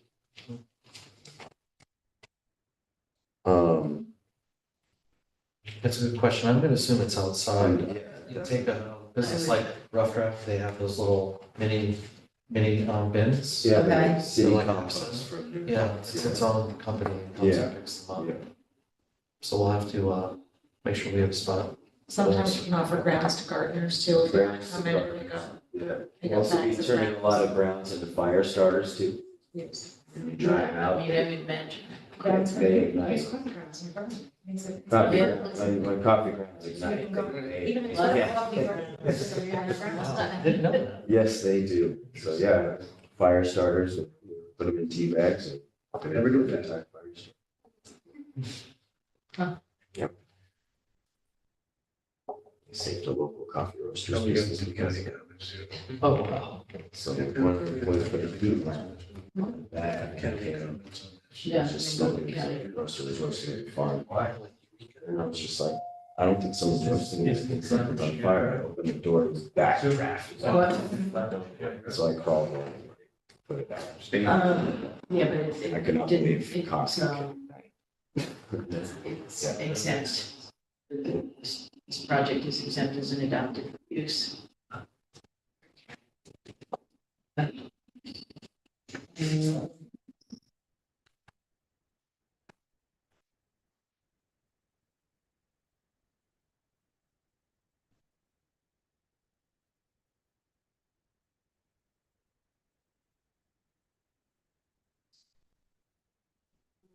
Geez, do we need to talk about a term? Because this is a special use permit. Like, how long is it gonna take you to get all the renovations done and then start? What's your target date for that? Oof, it keeps changing. Yeah, 3 months, 6 months. Yeah, I would say between 3 and 6. I have everyone ready to go. And I get calls once a week, like making sure I didn't hire someone else. because one thought is, you know, do we go in the short term, like 6 months to see how traffic flows and everything and what have you? But if you're gonna take 6 months to get up and running, you might as well make it a year. Yeah, I would prefer a year just because of all of that. How does everybody feel about the year? I'm fine with the construction always run fine. Yeah, Always. okay. Do you want it to return to you in the year, or do you want it to be administrative? This one, maybe you'd want to take a look at it because of the traffic considerations when it's renewable. Can we leave And it to then- you? I mean, if there's no issues, then you can do it administratively. If you feel issues need to come back to the board, you can send it to the board. Do it that way. I can, even if it is administrative, I can always refer it to you anyway. Yeah, so I would leave it in your hands if you feel it's a reverse and send it. Okay. Everybody's good with that? Do we know when the street improvements are happening? Do we have a date for that? Pardon? Do we have a date for the street improvements? I don't know. That is- I'm going to say Okay, I'm not, sure, that's my guess. okay. What are they gonna do with the train track? I guess they're not there. I don't. Crossing, the train crossings, What about, they're gonna change. I don't, I don't think that. when you change? The border? They're not gonna have, what was said, what they're gonna do, I don't know. What was said that I heard was, there's not gonna be any more train crossings at intersections. Now, how they're gonna do that, I have no idea unless they do what they do. The only thing, The common council know anything about this? when Chuck Schumer and all them came, it was like they were just gonna like make like narrow the lanes and like they were gonna corner out the street, they were gonna dead it, have it go the other way and then not come into that intersection with Vauxhall there because they were worried about, right turning cars could almost get like stuck under the barriers and stuff, and they were just gonna, but they didn't say anything about grade separation, they weren't gonna do like, raise the tracks up or lower the roads or anything like that, it just seemed like they were just making them, like doing more like safe streets type stuff at the crossings, is what I heard in the press conference at least. Yeah, I heard a couple different ways, I can leave none of them, find out when they. None of that has anything to do with that. No, so, all right, so we have a year, right? Yeah. You have everything you need on your list there? I don't think so. All right.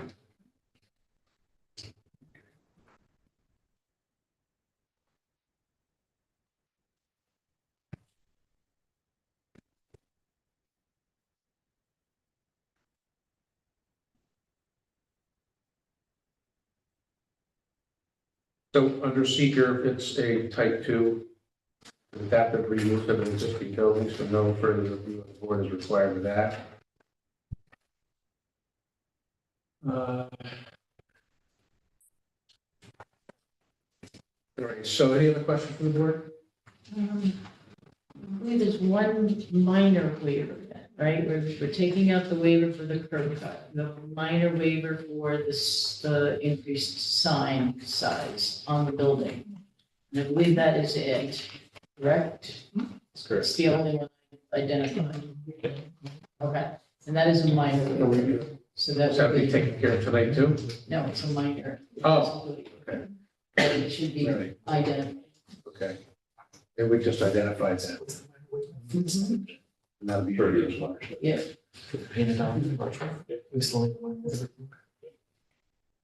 Okay, Sue's going to read all of the policies and conditions. So at this time, I'll make a motion that we approve item number. You make it as type two. Yes, I did put that in the record. To approve item number 7 for a period of 1 year. The term is 1 year. Do I, and Wait, we're not going to have a second on it yet. okay, with the board policies would be 4A, 6, 10, 11, 14, 19, 25, and 26. Signage will conform with the code with the exception of the minor waiver for the wall sign. One curb cut on Foxhall is what will be allowed. There will be a possibility of a second order menu board compliant with code setback. No restriction on turning movements, exiting the site, all queuing strategies to be employed at the owner's discretion. The hours and days of operation will be as identified within the application materials. The fencing will be a split rail along all street frontage and the first portion of sides. Otherwise, it's an 8-foot solid slat fence along the abutting property lines. They'll submit a plan locating the compost area on the plan. The bike rack will be relocated along the paved area edge. Lighting will be compliant with section 405.14J. And landscaping will be worked out with staff to increase types and quantity. Okay, that's a motion. Do I have a second on that? Second by Sage Newkirk. All in favor? Aye. Opposed? No one opposed. Okay, what's your reason for opposing? My reason, the traffic. Okay. All right, so the motion is passed. Still fast. All right, thank you, fellas. Thank you so Thank you much. so much. All right. Appreciate it.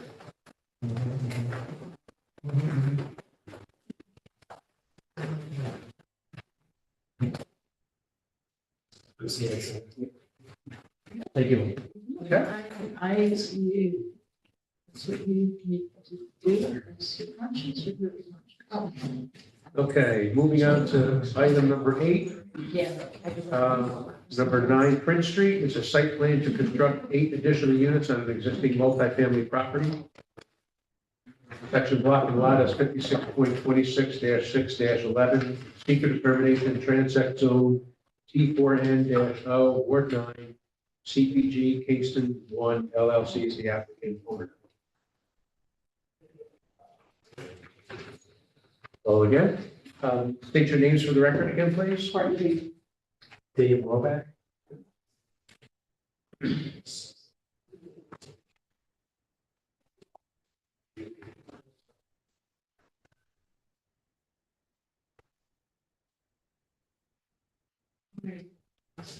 Oh, it's over here.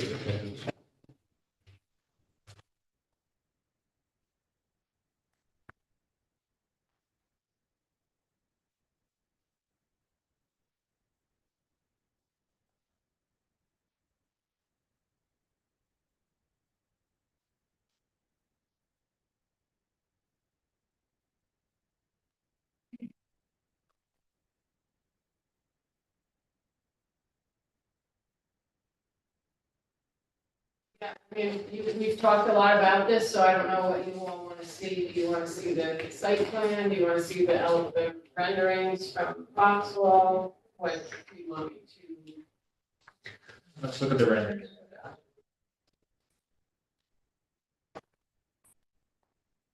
Courtney, did you get that late email today that came in? We did, Okay, yeah. have plenty to say about it, but it seems like it came in past the deadline, which was Friday anyway, but I'm prepared to address it. Yeah, okay. Yeah, we wanted to make sure that we got it. It just came, like you Yep. said, it came late. We recognize that, but there is Happy to validity discuss, yeah. to some of the issues that were raised. So we want to make sure that we do talk about that. We did 2 renderings. This is like first end of construction when we looked at all different ways to provide the best screening the most quickly. A whole row of arbor vitae seemed to be the fastest because those grow 2 feet in a year. And by the time those grow a few feet, if you have the second rendering, Kyla, we can give a vision of what it will look like in the not distant future after.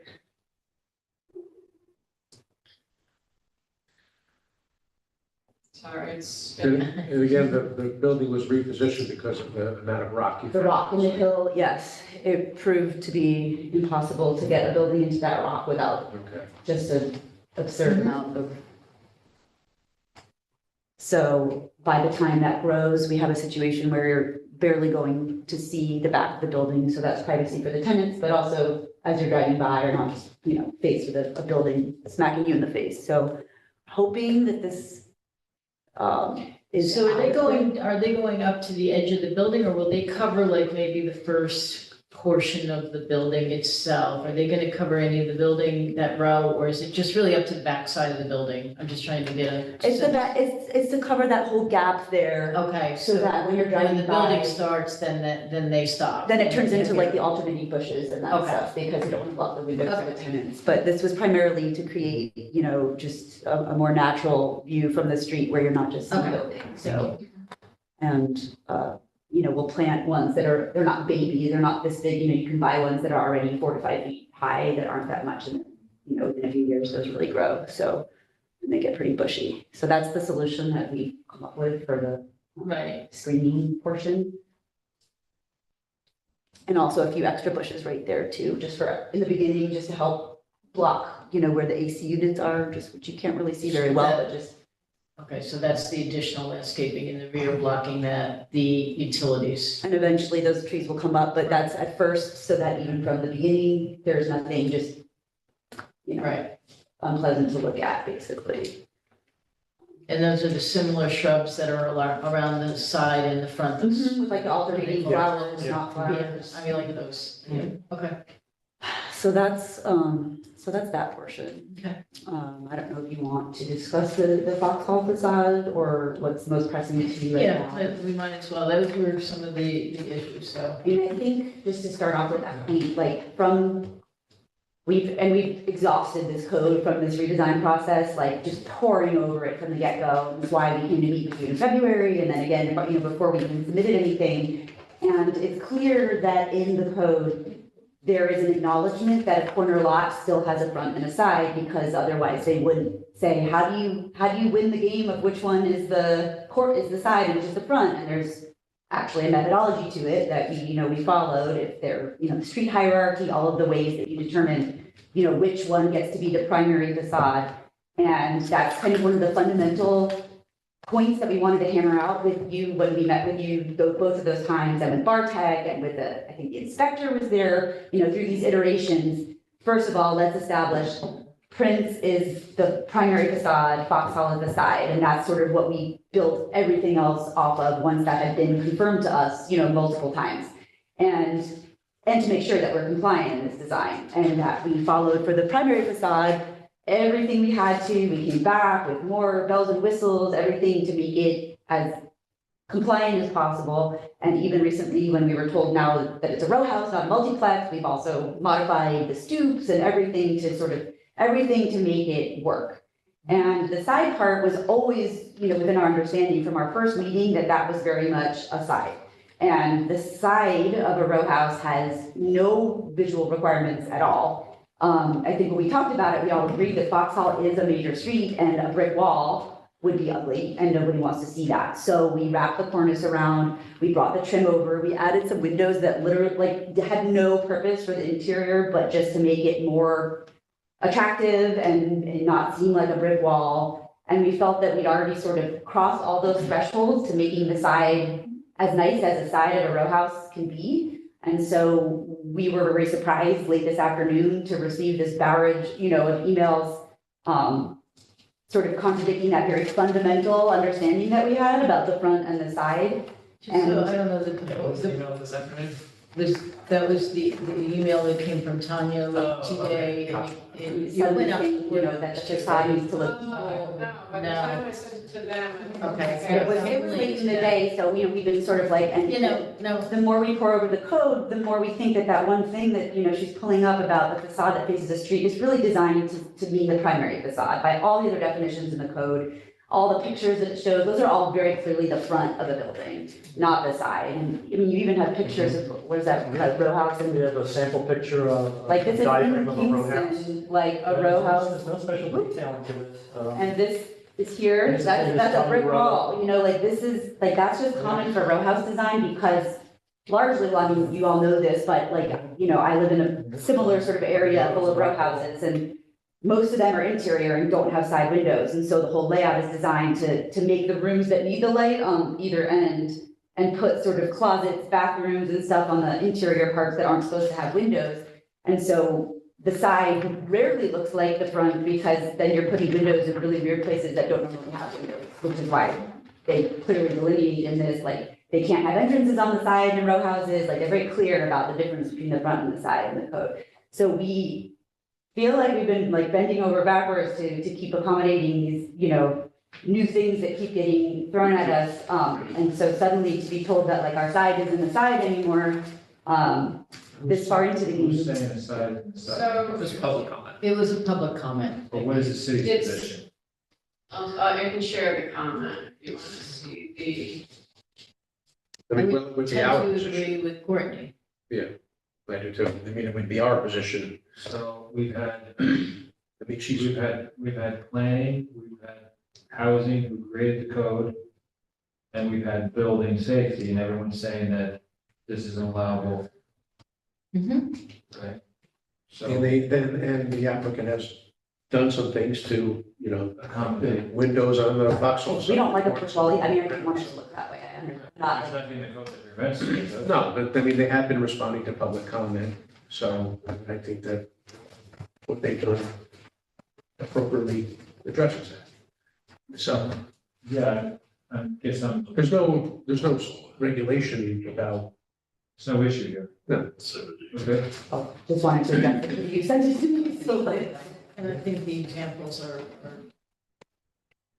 clear.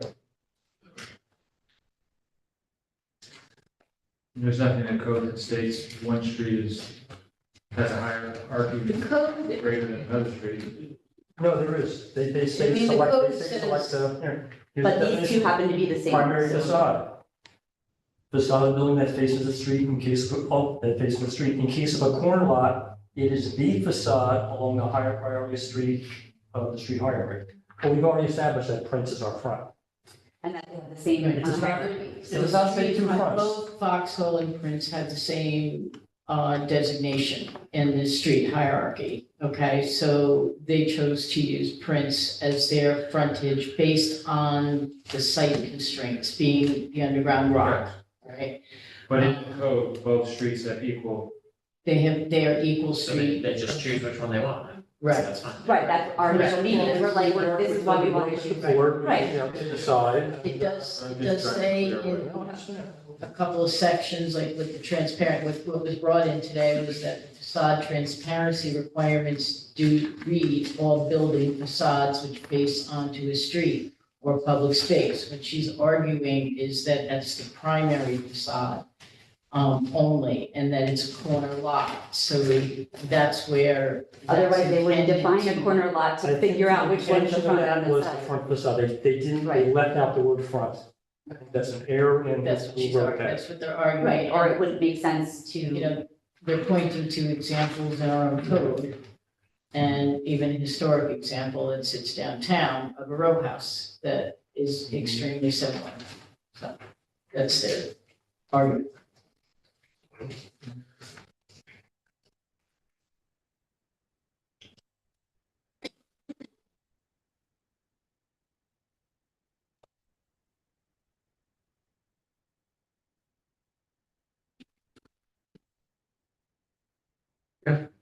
can we keep those for the record that you submitted those? Sure, sure. I mean, I can make copies of Yeah, all them. these definitions here are highlighted. Yeah.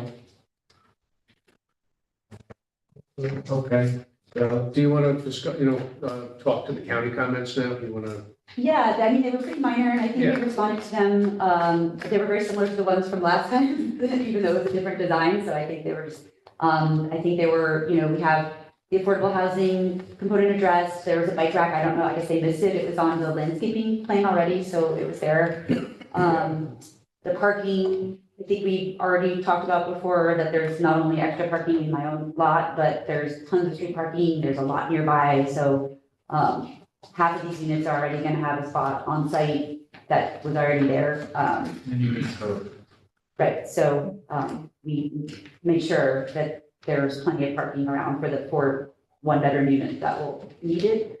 So, There's nothing we have to override this county, right? No, basically, as Courtney was saying, the comment on affordable housing was that, they have to meet the code requirement, and they actually already have 1 unit on site. The additional 8 units does not increase that requirement by any means, so the 1 unit that's existing is going to be remaining, and the 8 units, they can be market rate if she wants, she can do affordable if she wants.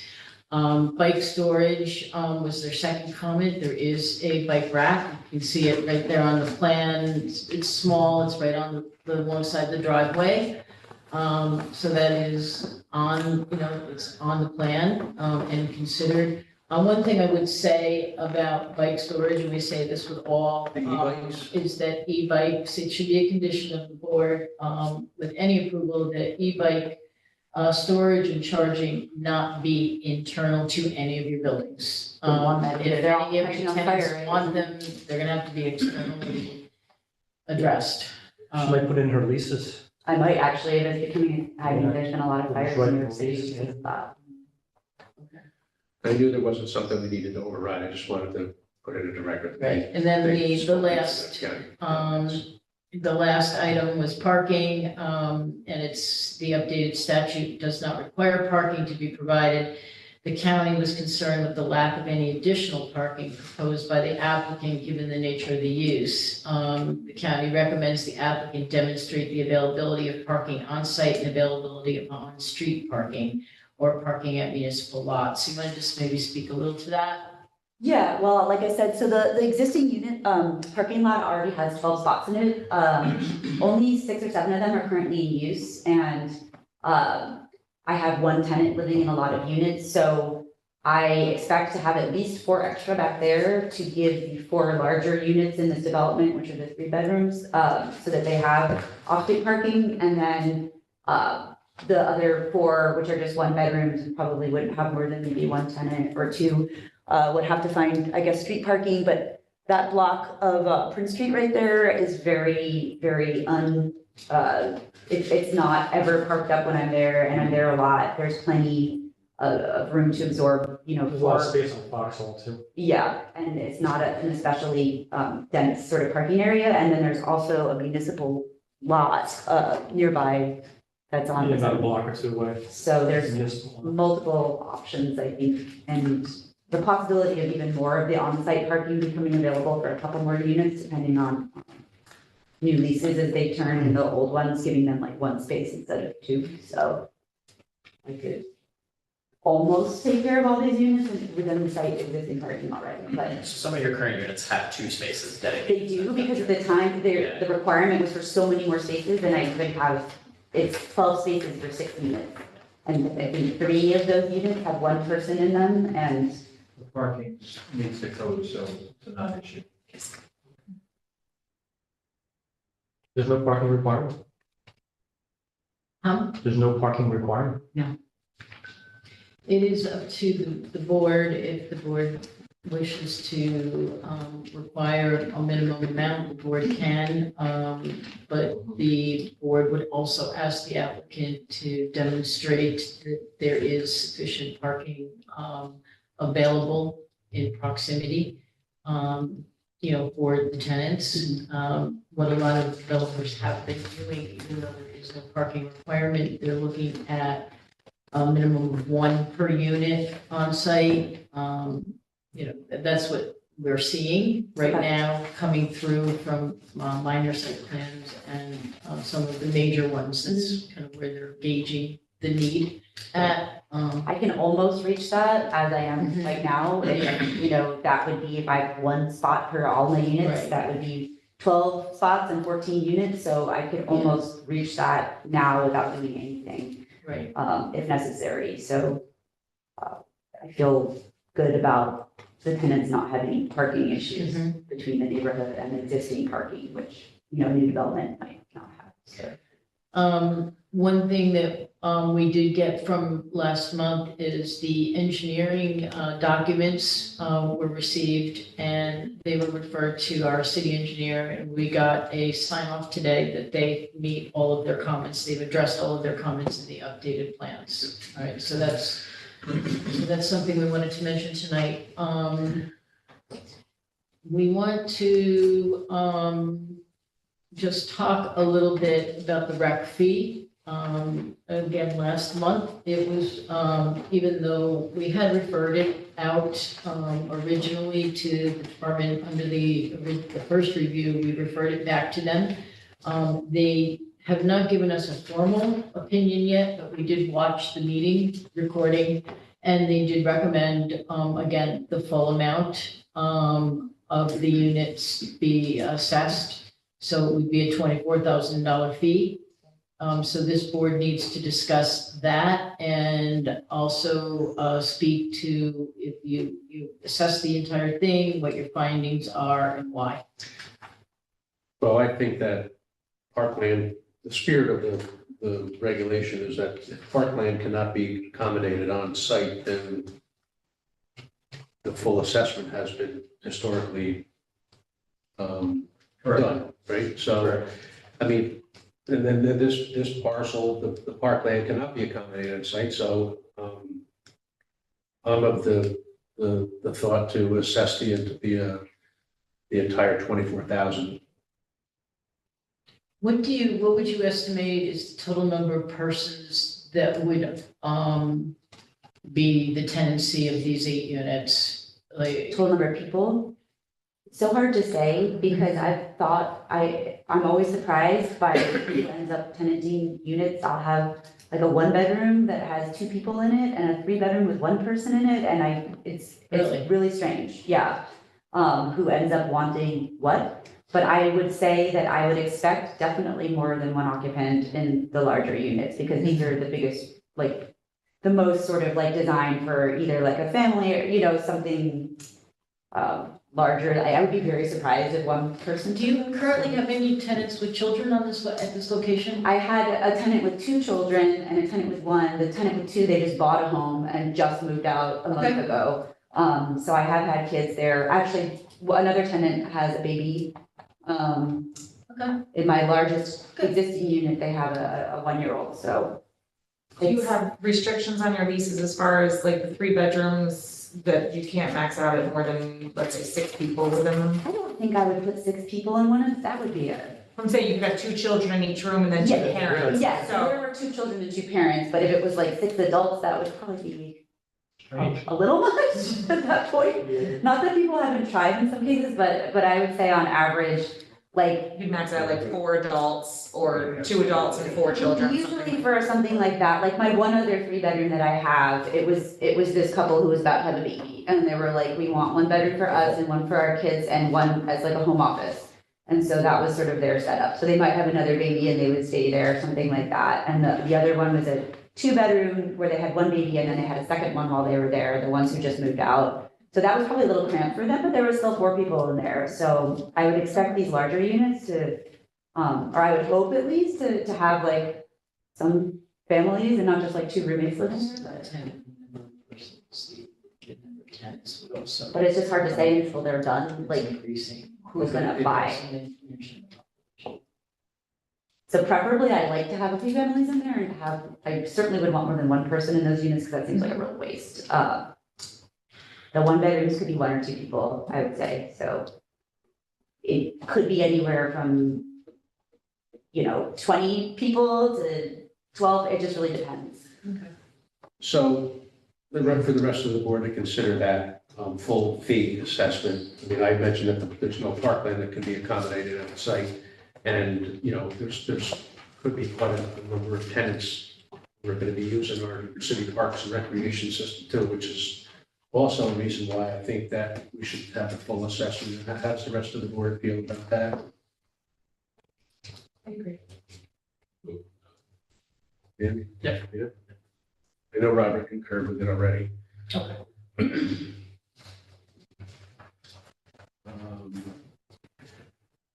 All right, let's see, what else do we need to talk about?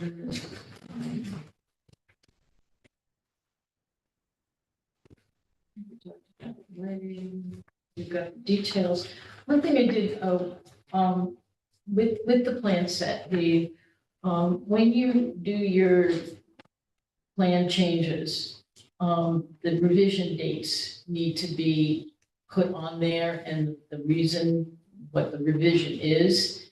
So I went through the plan sets and I'm unclear if I have all of the current, like some of them were dated 5/7, which is a newer date, but there's no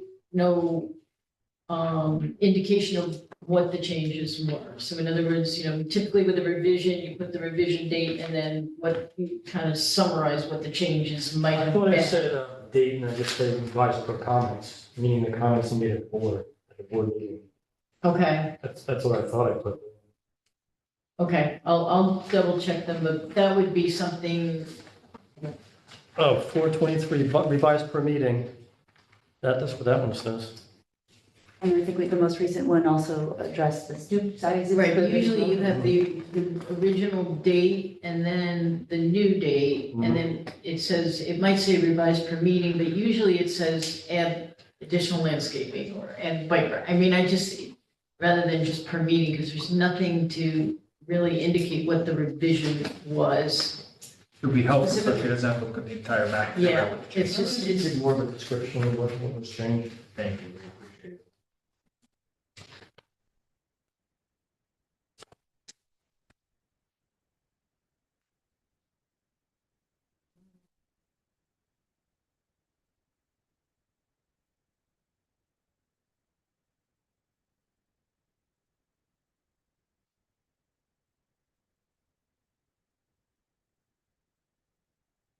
You've covered a lot of previous meetings too, you know. anything else from the board? That's the next one. Landscaping, there was lighting comments, We're not gonna wait, we're gonna be the next item. that's the next item, yeah. Anything from the board members? Nope, I asked for the landscape revision, they made it. Satisfactory. Appreciate it. Okay, Okay. Sorry. I know I mentioned it last time, the kind of the crown molding along the back, that's, you mentioned it was financial, that's not going all the way around the building. Yeah. Yeah, on the front and the sides. Yeah, And a small return on the west side, just around the Yeah. corner a little bit. yeah, And 'cause- we did leave it off the back. okay, yeah, because just even from this rendering coming down Foxhall, it's very apparent that it ends right there. We're looking at that right here. Yeah. You could do a small return, like a 5-foot return, just wrap it a little bit. That might look weirder. Yeah, I think it would look weird if you go all the way. I think it's just, Yeah. you know, there's assumed that there's typically a back to a building, you know, and that's just where it is. But I don't think it's like I think wrap aesthetically. that, just that first section, Like the grayish, Wouldn't that look blue weirder? area, because then it recesses back. I think that would end up looking like we forgot to finish something. Yeah, it looks like then the rest is blank. I don't know. I mean, the building, the face, there's a difference there, so where it recesses back might be an appropriate stop point to make the corner and just do that first, just that first, Portion. That first, do it on the other side. huh? You have to do it on the other side, so it matches, otherwise it's gonna look I don't think so. And then it would look even. No, I don't think that backside of the far end of the building is even gonna be noticed, from But the it- street. I think what Andrew's point is from the street. I understand, I think you're gonna see both, I mean, I guess it's just like. I agree with you, you can't necessary do one to side and go not the other. That is to the overall. Looked like you left it off, like it just, like, ran out of money and can finish it. I mean, I don't know, just looking at this right here, it kind of looks like it was left off. Just from this angle, like I understand we're looking at it, we know that this is back of the building, but going down Foxhall. No, I agree with you, I mean, it clearly looks like a back, and it looks like you didn't do it, but I think if you're going to do it on the gray side on the right, then you have to do it on the gray side on the left. I'm kind of in the all or nothing, All or nothing. Yeah. but I prefer all, not just looking at that, but. Matt, your thought on that? Short return. I don't know, it doesn't bother me too much not having it across the back. Okay, Sage? I mean, I think it's all or nothing. It doesn't bother me a ton. It does look unfinished. I mean, but beyond it looking unfinished, I do understand that it is the back side of the building, so. But it does give the appearance of just kind of is unfinished. Chuck? Well, unfortunately, the backside of the building is, could be a front side of the cars coming down the other street, but I don't care, either way, does not matter to me. Okay.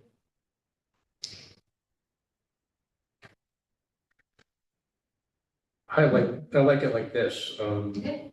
I like that the cornice comes around on Foxhall. But I think that if you stop at one section, it's good, the rest of it's gonna look incomplete too. So I like this rendering, but I understand what you're saying. I do. I'm not saying do part of it, that's not what I'm, yeah.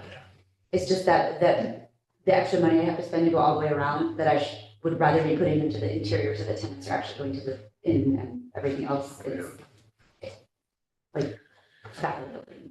Ultimately. We've made it a lot nicer than the back and the side would typically be already at a lot of expense to do that. So it's just like we have to sort of stop somewhere, or it's just gonna end up, you have to make those little choices, so. Anything else?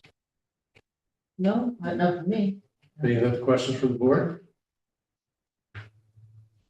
Okay.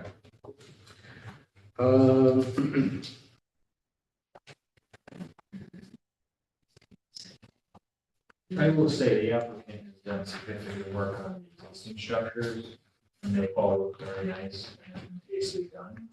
So to a certain extent, I'm leaving this to the applicant, because the applicant seems to be particular with her property, and therefore I'm gonna lend a little bit here that as this properties and buildings being built, that it's gonna be done well. And the applicant has been working with the board on suggestions and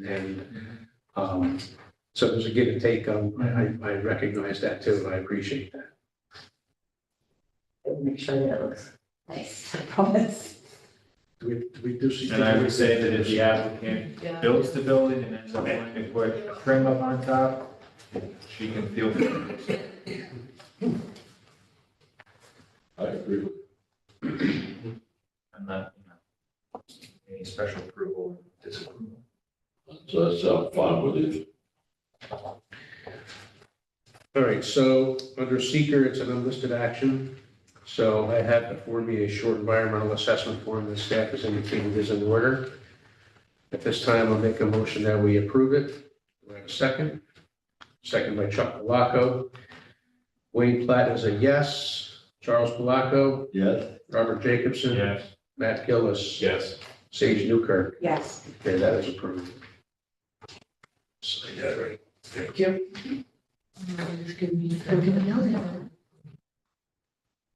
Just to make sure, we got a, that's a resolution?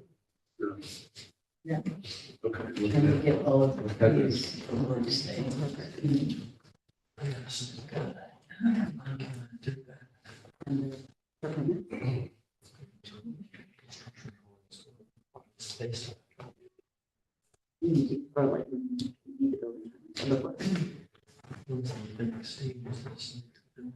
the review.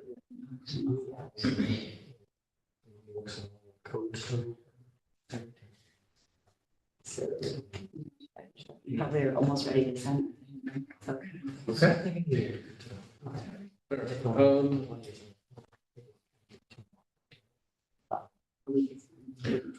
Okay, so at this time, I'm going to make a motion that we approve item number 8, and Sue's going to read the policies and conditions. Okay, so they would be policies 3, 4, 4A, 6, 7, 11, 12, 13, 18, 20, 21, 22, 23, 24.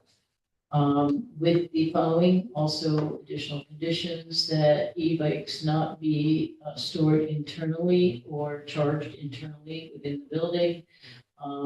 That the board concurs with the Ulster County Planning Board comments and accepts the responses provided by the owner. That the one affordable unit within the complex already in place will satisfy the affordability component of the new code. The rec fee of $24,000 will be assessed with finding that parkland cannot be provided for on-site, and that the anticipated increase in population will provide an increased demand on the parks and programs. That the board accepts the additional submissions of the applicant to demonstrate the facade definition, historic photographs being provided as also documenting primary facade and side facade features. And that plans, that the architect will work with planning staff to update the plans with revision dates and descriptions for a final set. There's a motion. Do I have a second on that? Second by Matt Gillis. All in favor? Aye. Opposed? Carried. Okay, All now right. we want to talk about the Yeah, meter we're gonna waiver. All right, item number 9 No. is 9 Prince Street, major waiver, deviation from section 405.7.d. First floor height, 16 foot is required, and 10.33 feet is proposed. Section block lot is 56.26-6-11, seeker determination transect zone T4N-0, Ward 9, CPG, Kingston 1 LLC is the applicant owner. Let the record show that Courtney and Dave are still here. We're on item number 9.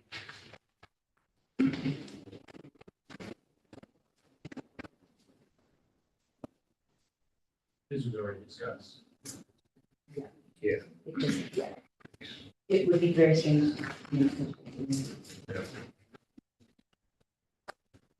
In issuing a finding or issuing a decision, you do need to state your reasoning So for your decision. I think that the 16-foot ceilings that are proposed for this transect is basically for commercial space, and that's how I think. So this is residential. And It's also a lower ceiling height is more conformity with the existing structures. yeah, and also the applicant has brought down the overall height of the building. That has been reduced as well. So I think that it meets the requirements to have a major waiver granted. Intent. Yeah. Why don't you say it? Okay. You can say it. It is in. Thank you. That's not too high. We can't. Yeah. No. Now we're bringing it down. Yeah. We'll come down, but Coming down. So how does the rest of the board feel about that? You concur? I'm not ready. I agree. Yeah, okay. Do we need to do a secret on this too? No. Okay, because it says secret accommodations. I just want to make sure that I'm not leaving anything out. Type 2, it's administrative. All right, so At this time, I'll make a motion that we grant the major waiver for 9 Prince Street, based on what I have just said, and the concurrence of the board. I have a second on that, second by Chuck Palaco. All in favor? Aye. Opposed? Carried. Okay. Get it out. Thank you. Thank you. Good luck. Thank you. So much. We can skip to 507. Okay. Looks like you're on. All right, new business. We're going to jump to item number 11, 507 Broadway, major waiver request to exceed the maximum size limits of an electronic sign in the T5 MS transect. That's code section 405.17. Is that one? I, letter capital I, point 2, point small b, and 405.17, point capital I, point 3. 9 square foot is allowed with a 21.35 square foot sign proposed. State your name for the record, please. Hi, my name is Noelle Schmidt. I work for the YMCA in Kingston.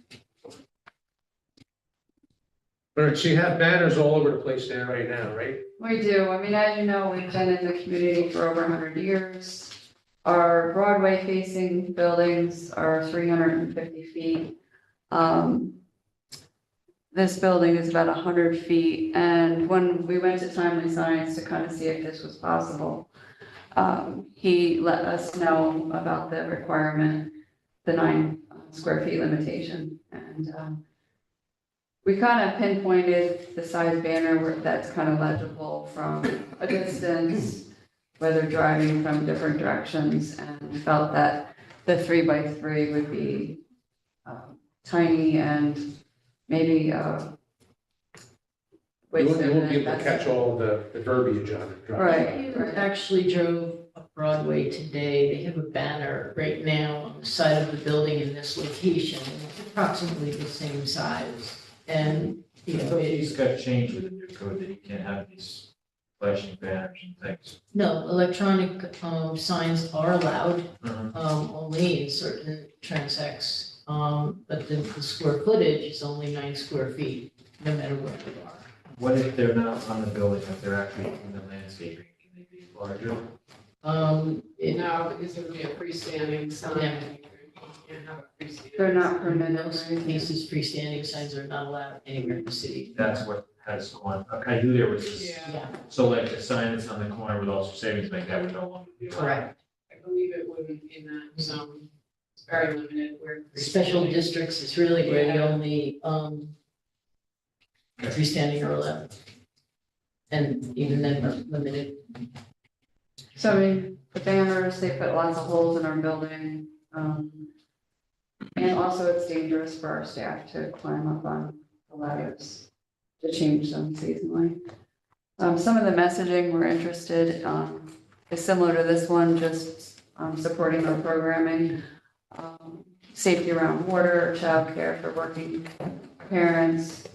Our childcare is subsidized and discounted. And just getting the word out to the community that these services exist. So it's controlled by the Y staff. Yes. The text that's put out there and the color, you can manipulate the color background and font and timing and all of that. That'll all be done in your Yeah, capability. Yes, Timely Signs works with this manufacturer that provides software that we can just type the message. I did read in the code that it's static only, and that the message has to be up for a minimum of 5 minutes. Right. So we don't have like flashing. Right. running. Exactly. So really what the waiver that they're seeking is for the size. All of the other requirements of the electronic sign boards would be continued. I mean, they And would. do these run 24 hours a day? Mhm. There is something in the code about dimming, about automatic dimming or something like that, that there's, I don't remember remember how it reads specifically, but there is some requirement to, Come down. Yeah, Yeah, giant change bright sign right light. when you're driving, it's not. Not fun. I'm just thinking in the evening hours, late at night. They could also say anything, those.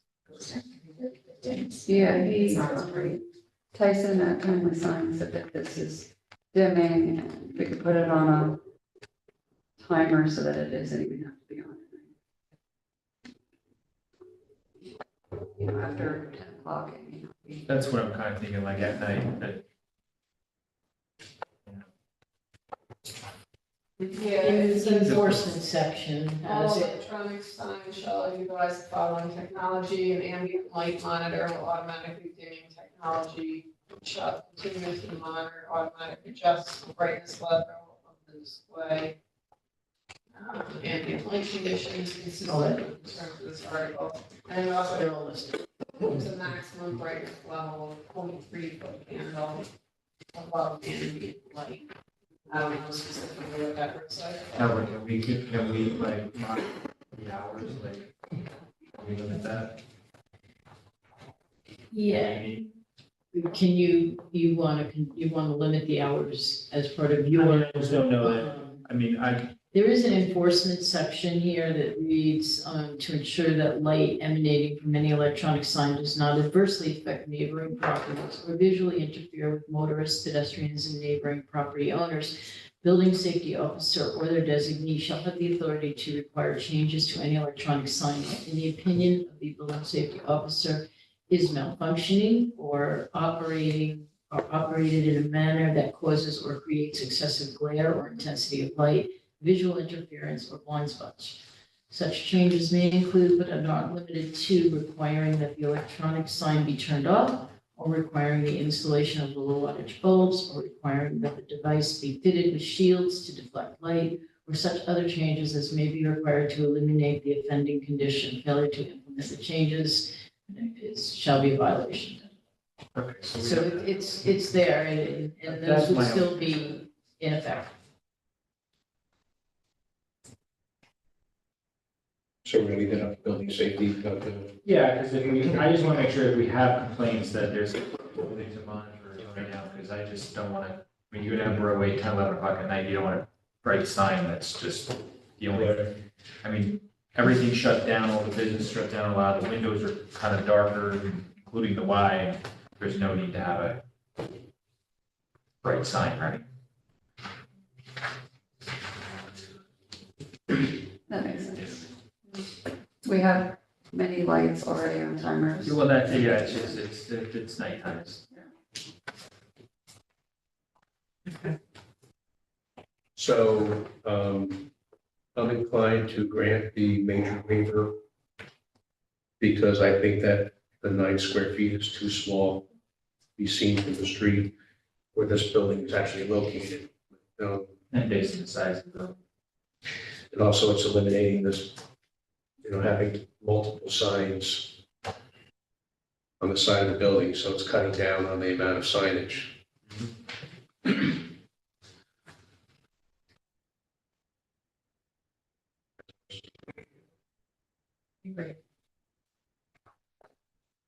Any thoughts?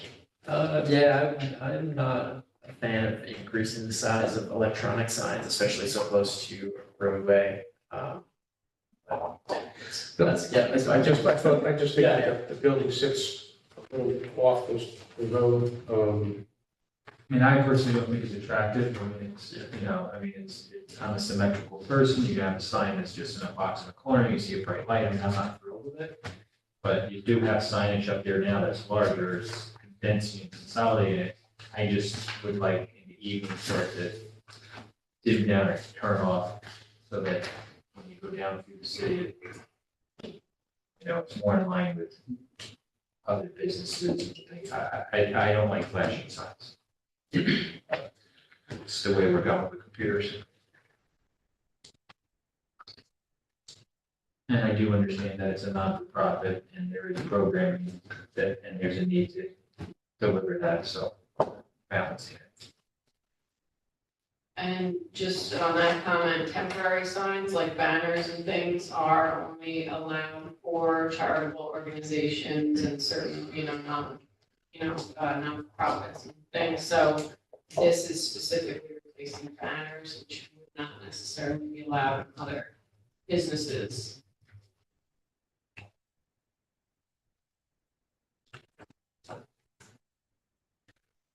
Any other comment from the board? All right, so this time I'll make a motion to, that this board grants the major waiver request based on the reasons I had outlined and the board members have outlined. With all, recognizing that all the other conditions of the electronic sign section will be complied with. Yeah, but that's in our conditions, right? Okay. Yeah, so that's a motion. Do I have a second on that?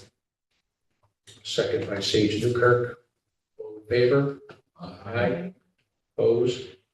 Carried. Thank you, Noel. Thank you. Thank you very much.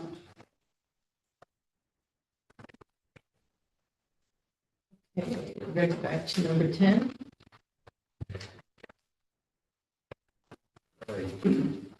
Under bill of new business, item 10 is 42 Court Avenue. Major waiver for deviation greater than 10% on fence height on side street frontage, corner lot. 4 foot is allowed, 6 foot is proposed. Section block of lot is 56.88-5-43, secret determination, transect zone T3N, Ward 1. William Reynolds is the applicant owner. Mr. Reynolds is not here right now, but I think we can handle this.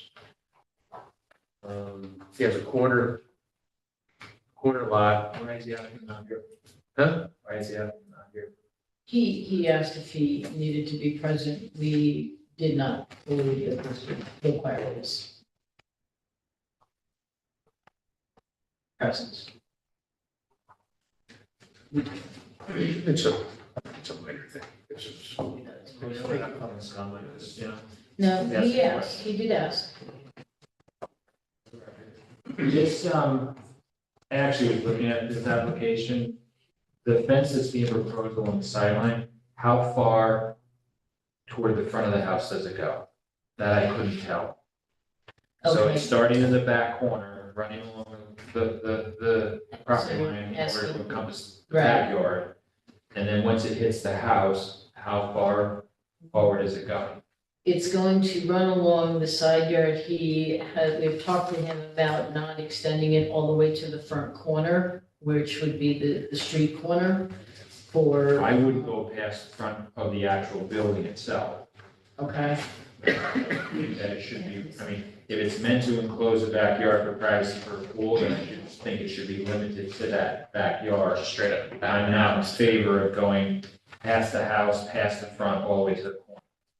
okay, the other thing. I would agree. If you want to go further, maybe lower it down to the 4 foot. I mean, I understand you're trying to close the backyard, you're on the lot, Okay. I'm on the corner lot, like I get all that. But and I'm okay with even the side of the house, but when you start to hit the front, the side of the house, now you're protecting me into the front yard. And I think that's when it needs to get dropped down. Because otherwise, you're just gonna have this barrier going down the street. And the house across the street from it got a tree that blocks the stop sign. Yes, I did see the sightlines are not very good, so when people are traveling down the street, they're probably cutting across this driveway and front lawn and looking to the side yard at whatever cars are coming down the street. Because of that big bush on the corner, or tree or whatever it is. Okay. See that tree? So if you're coming down the street, approaching the stop sign, you're actually looking across his driveway at the side street. Okay, so bringing it to See- a line that would be equal to the front of his building Yeah, base. you see if you spin I across, got it. people are looking at the street right there. Like they're gonna look across at that garage. So I understand the fence will come up, but I just don't Okay. think it should be past the front of the house. My own opinion. It should be like even with the front of the house, you're saying? Like here. maximum.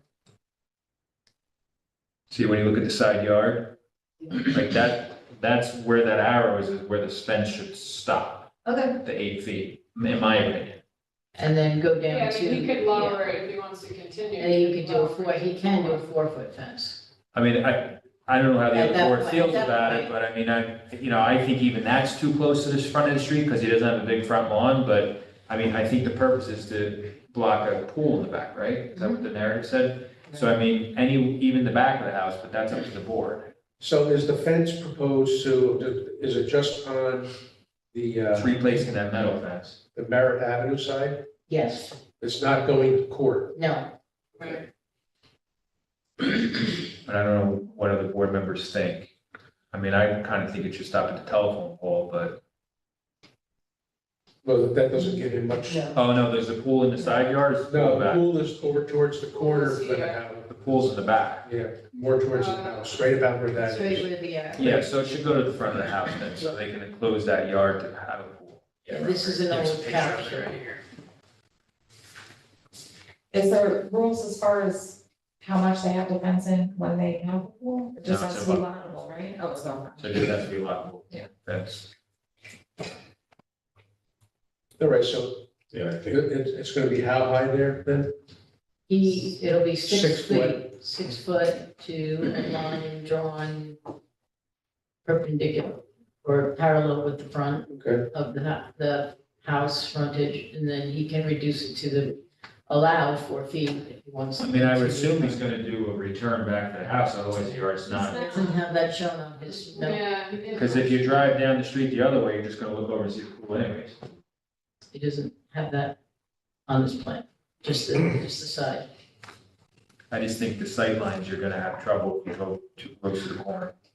well, I know that Sue, when you had talked to him, you were saying that you don't want it to go 6 foot all the way down to the corner, so I mean, this is a good stopping point, I think. right Yeah, there. no, he does, he knows that going 6 feet to the corner is not going to be,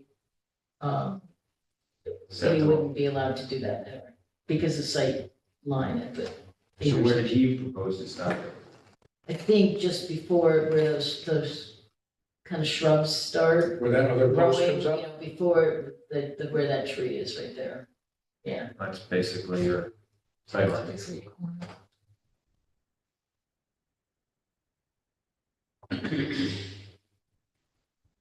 I don't know, that's my feeling.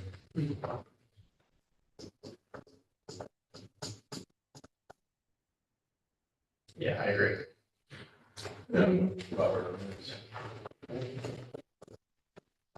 Yeah, because if it goes down where the tree is, you all, even though it's not fenced, it's all, you can't see, you can't. I don't know, the code in the city's just always been front yards have only been 4 feet. That's technically the front yard, I don't know what the new code. If it, New code is street. So it would be 4 feet on 4 the feet. side too. So is there a fence at the back as well, too, right, that's 6 foot? All right. it's about 6 foot. All right, so some of the reasons that would be, I mean, it's a privacy issue, it matches the existing fence at the back of the property, the height, okay? It stops short of the corner so that we're not getting into, excuse me, sight distance issues, right? yeah, I would say it goes to the front, it would be even with the front of the house. Yeah, so we're stopping short of going all the way to where he wanted it to go to provide more sight distance. And those are my reasons. Rest of the board concurs with that? Yeah. Okay, so at this time, I'll make a motion that we approve the major waiver for item number 10. Based on the reasons that I and the board have outlined.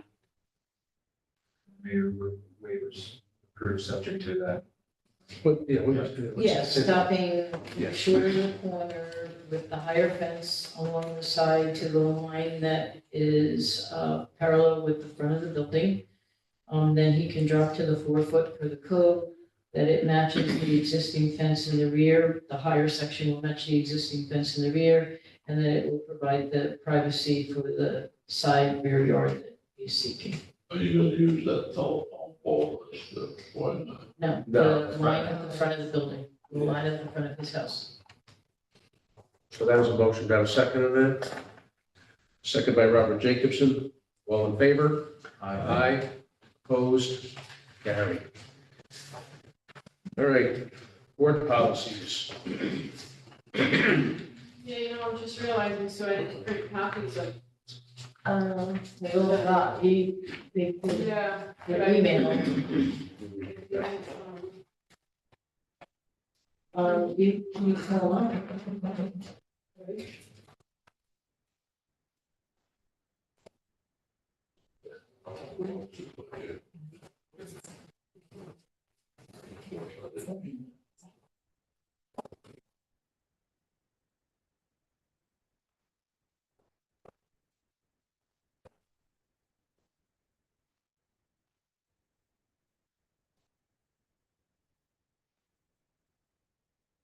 When did you send the, Week? oh, I thought there was a new one coming out there. Okay, so- No, all right, I thought this was. he's calling. Many of them really changed. Well, if they stay the same, we only need to look up what. No, well, no, it's a whole new, I mean, the intro is different because it addresses this as major, site plans and special permits. Some of the language has changed to reflect, not only the administrative code, but also the new form-based code sections are cited. We've included, like, if you look at 2B, where it says where possible, street trees shall be incorporated along all property lines facing public right of ways at 30 foot on center maximum intervals. That was something, that we pulled, from discussions, in the past, that we've had. So we thought that as a board policy, it would be good to, and that follows suit with the street design section of the code. No, I'm just asking where this is going. We have like 26 policies, right? Are we looking at all 26 tonight? Are we taking those segments, or is there a timeframe that all this has to get approved? We're looking at this as the new all new policies, because they've been revamped, like board policy 4, if you scroll down, is your new lighting.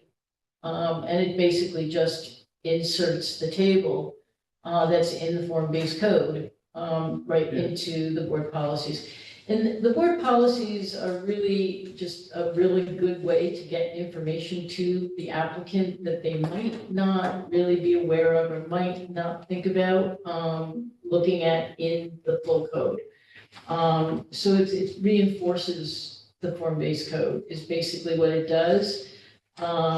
We left in like gravel parking, as was stated earlier, we've updated the board policy 6 slightly, to recognize that this is just major site plan and special permit. There is a whole separate document of policies that we have designed for the minor site plans that don't go through this board, that are done administratively. There's a whole different group of them, that are circulating with that group. This again, the code, it talks about, like kept in, that we limited the length of time of the application active for 1 year. We kept in the clerk of the works one, the project directory. Those are not necessarily in the form-based code, but they were policies of the board that we feel for certain projects are good policies that you want to keep.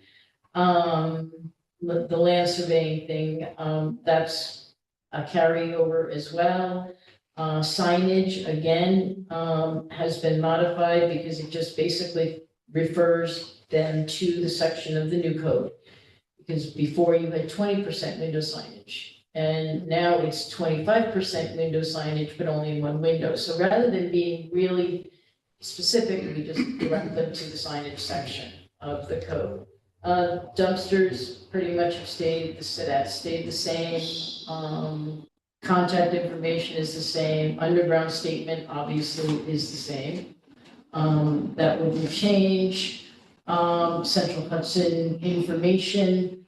That one we left in there, only because that when we do have certain projects, we do want them to reach out to Central Hudson to discuss, for the larger site plan applications, sometimes that means that, equipment of Central Hudson's equipment will have to be placed on their site plan, located somewhere.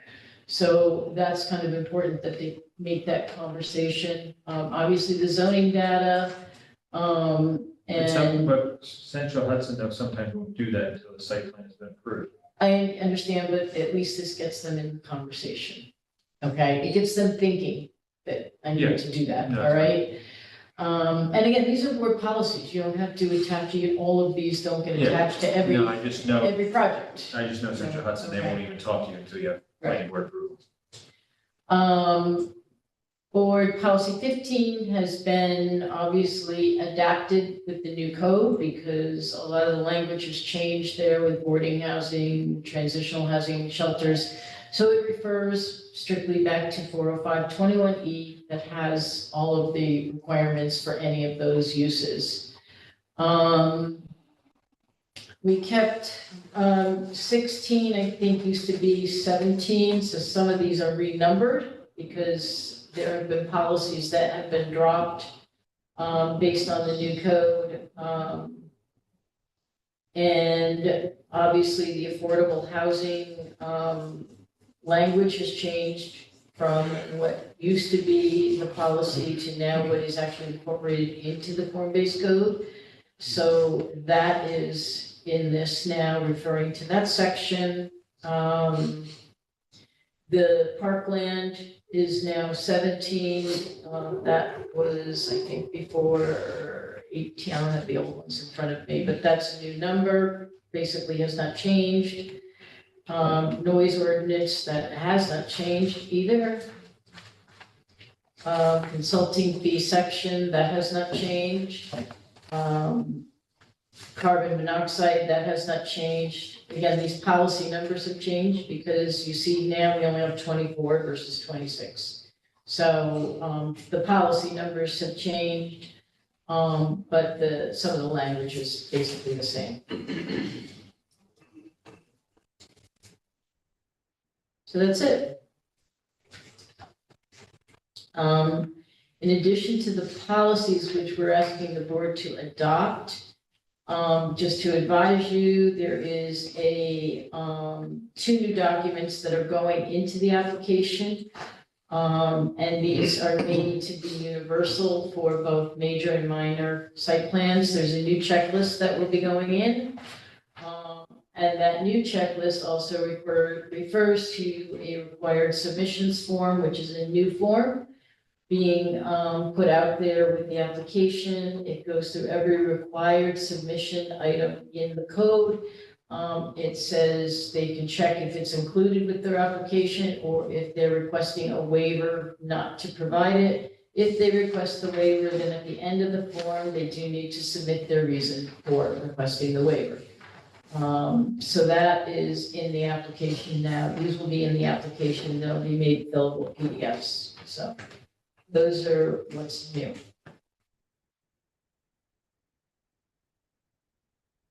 I just have an information question. All of these policies, are they listed on the website so that it's? They will be, yeah, they'll be up, everything will be updated.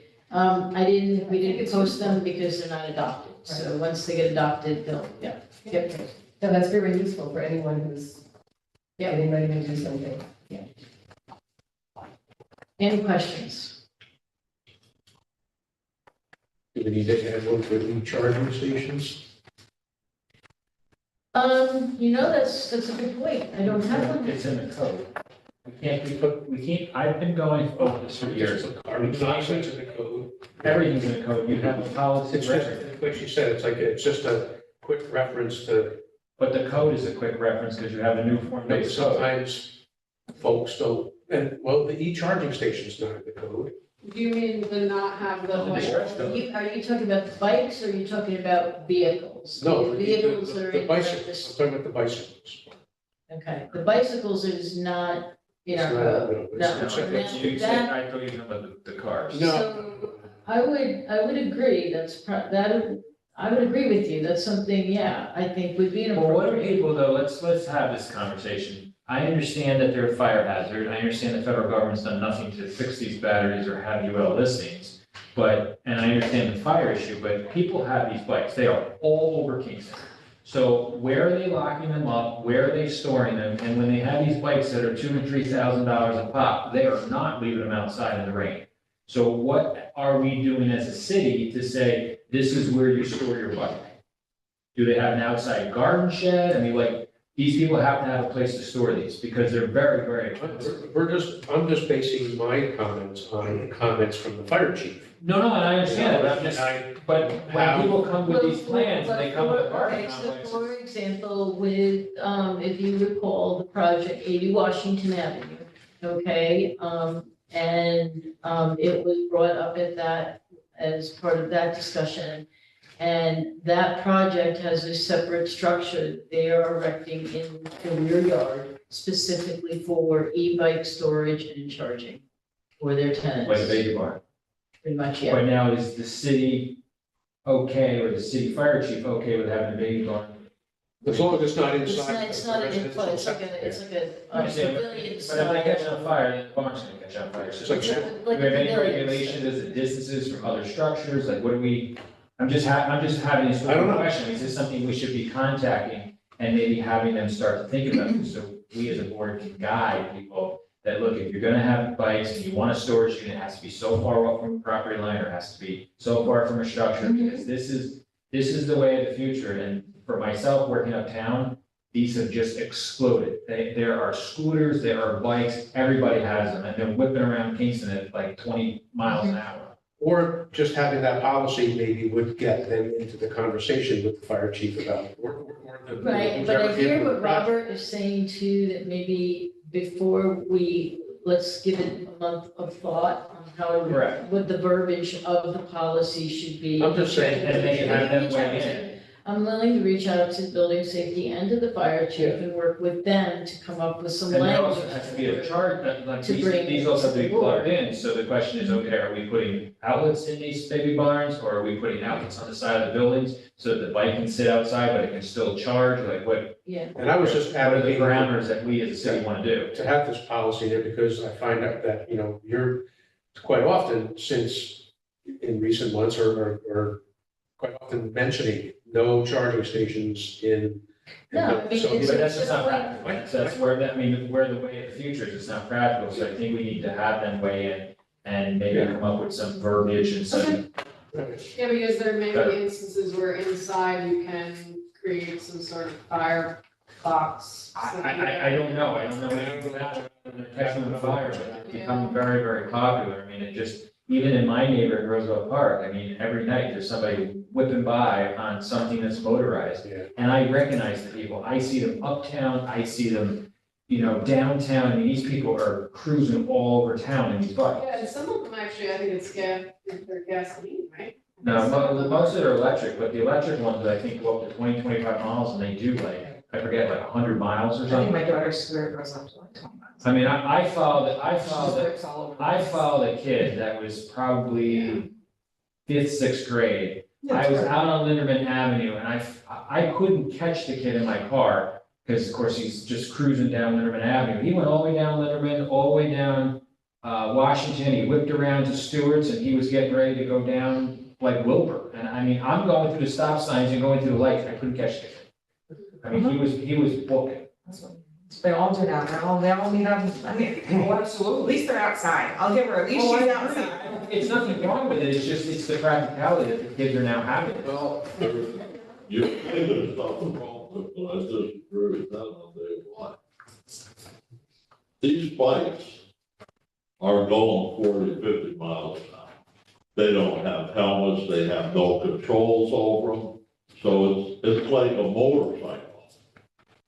Right, and that's where I have the problem. Now, they were restricted to 20 miles an hour, now you're a slow vehicle. So maybe they should try to get some way of licensing or something. But these people get on them bikes and I'll tell you, I agree with you. I've been going up the Delaware Avenue and I'm doing 30 miles an hour and they blow by me. I just think though that we should have fire weighting and come up with some type of policy for these your developments point's well as, taken. as they Yeah, develop. I agree. I agree, but I mean, I like the idea that it was brought up. I think that's a good point. I really do. So do we need to vote on these tonight, or do you? Yeah, if you could, I mean, it would be great to get these adopted, and then obviously, as we have in the past, you can add to this list going forward. It's not a static, I mean, it's Or take off. it's a, All right, so I make a motion that we adopt the amended board policies as presented by Sue Cahill, second by Matt Gillis. All in favor? Aye. Opposed? Okay. Any other okay, and business? we'll work on language for the other. All right. Any other business before this board tonight? No, just sign this list. I just wanted to say something about e-bikes. I think that conversation is coming up in the Public Safety Committee too, Okay. as far as what kind of regulations should exist for bikes that are on the roads. I know you're talking about ones that are parked, but I think this is very timely that you're talking about this now, because we're hearing it from It's citizens. probably something in vehicle and traffic law that Exactly, so, we. which doesn't have to do with buildings, but you're right, this is a very timely issue, so I'll mention that this, Okay. to them, that this came up here too. Okay. Motion to adjourn, second by everybody. All in favor? Everybody. Opposed? Carried. Right. I propose I'll stay longer.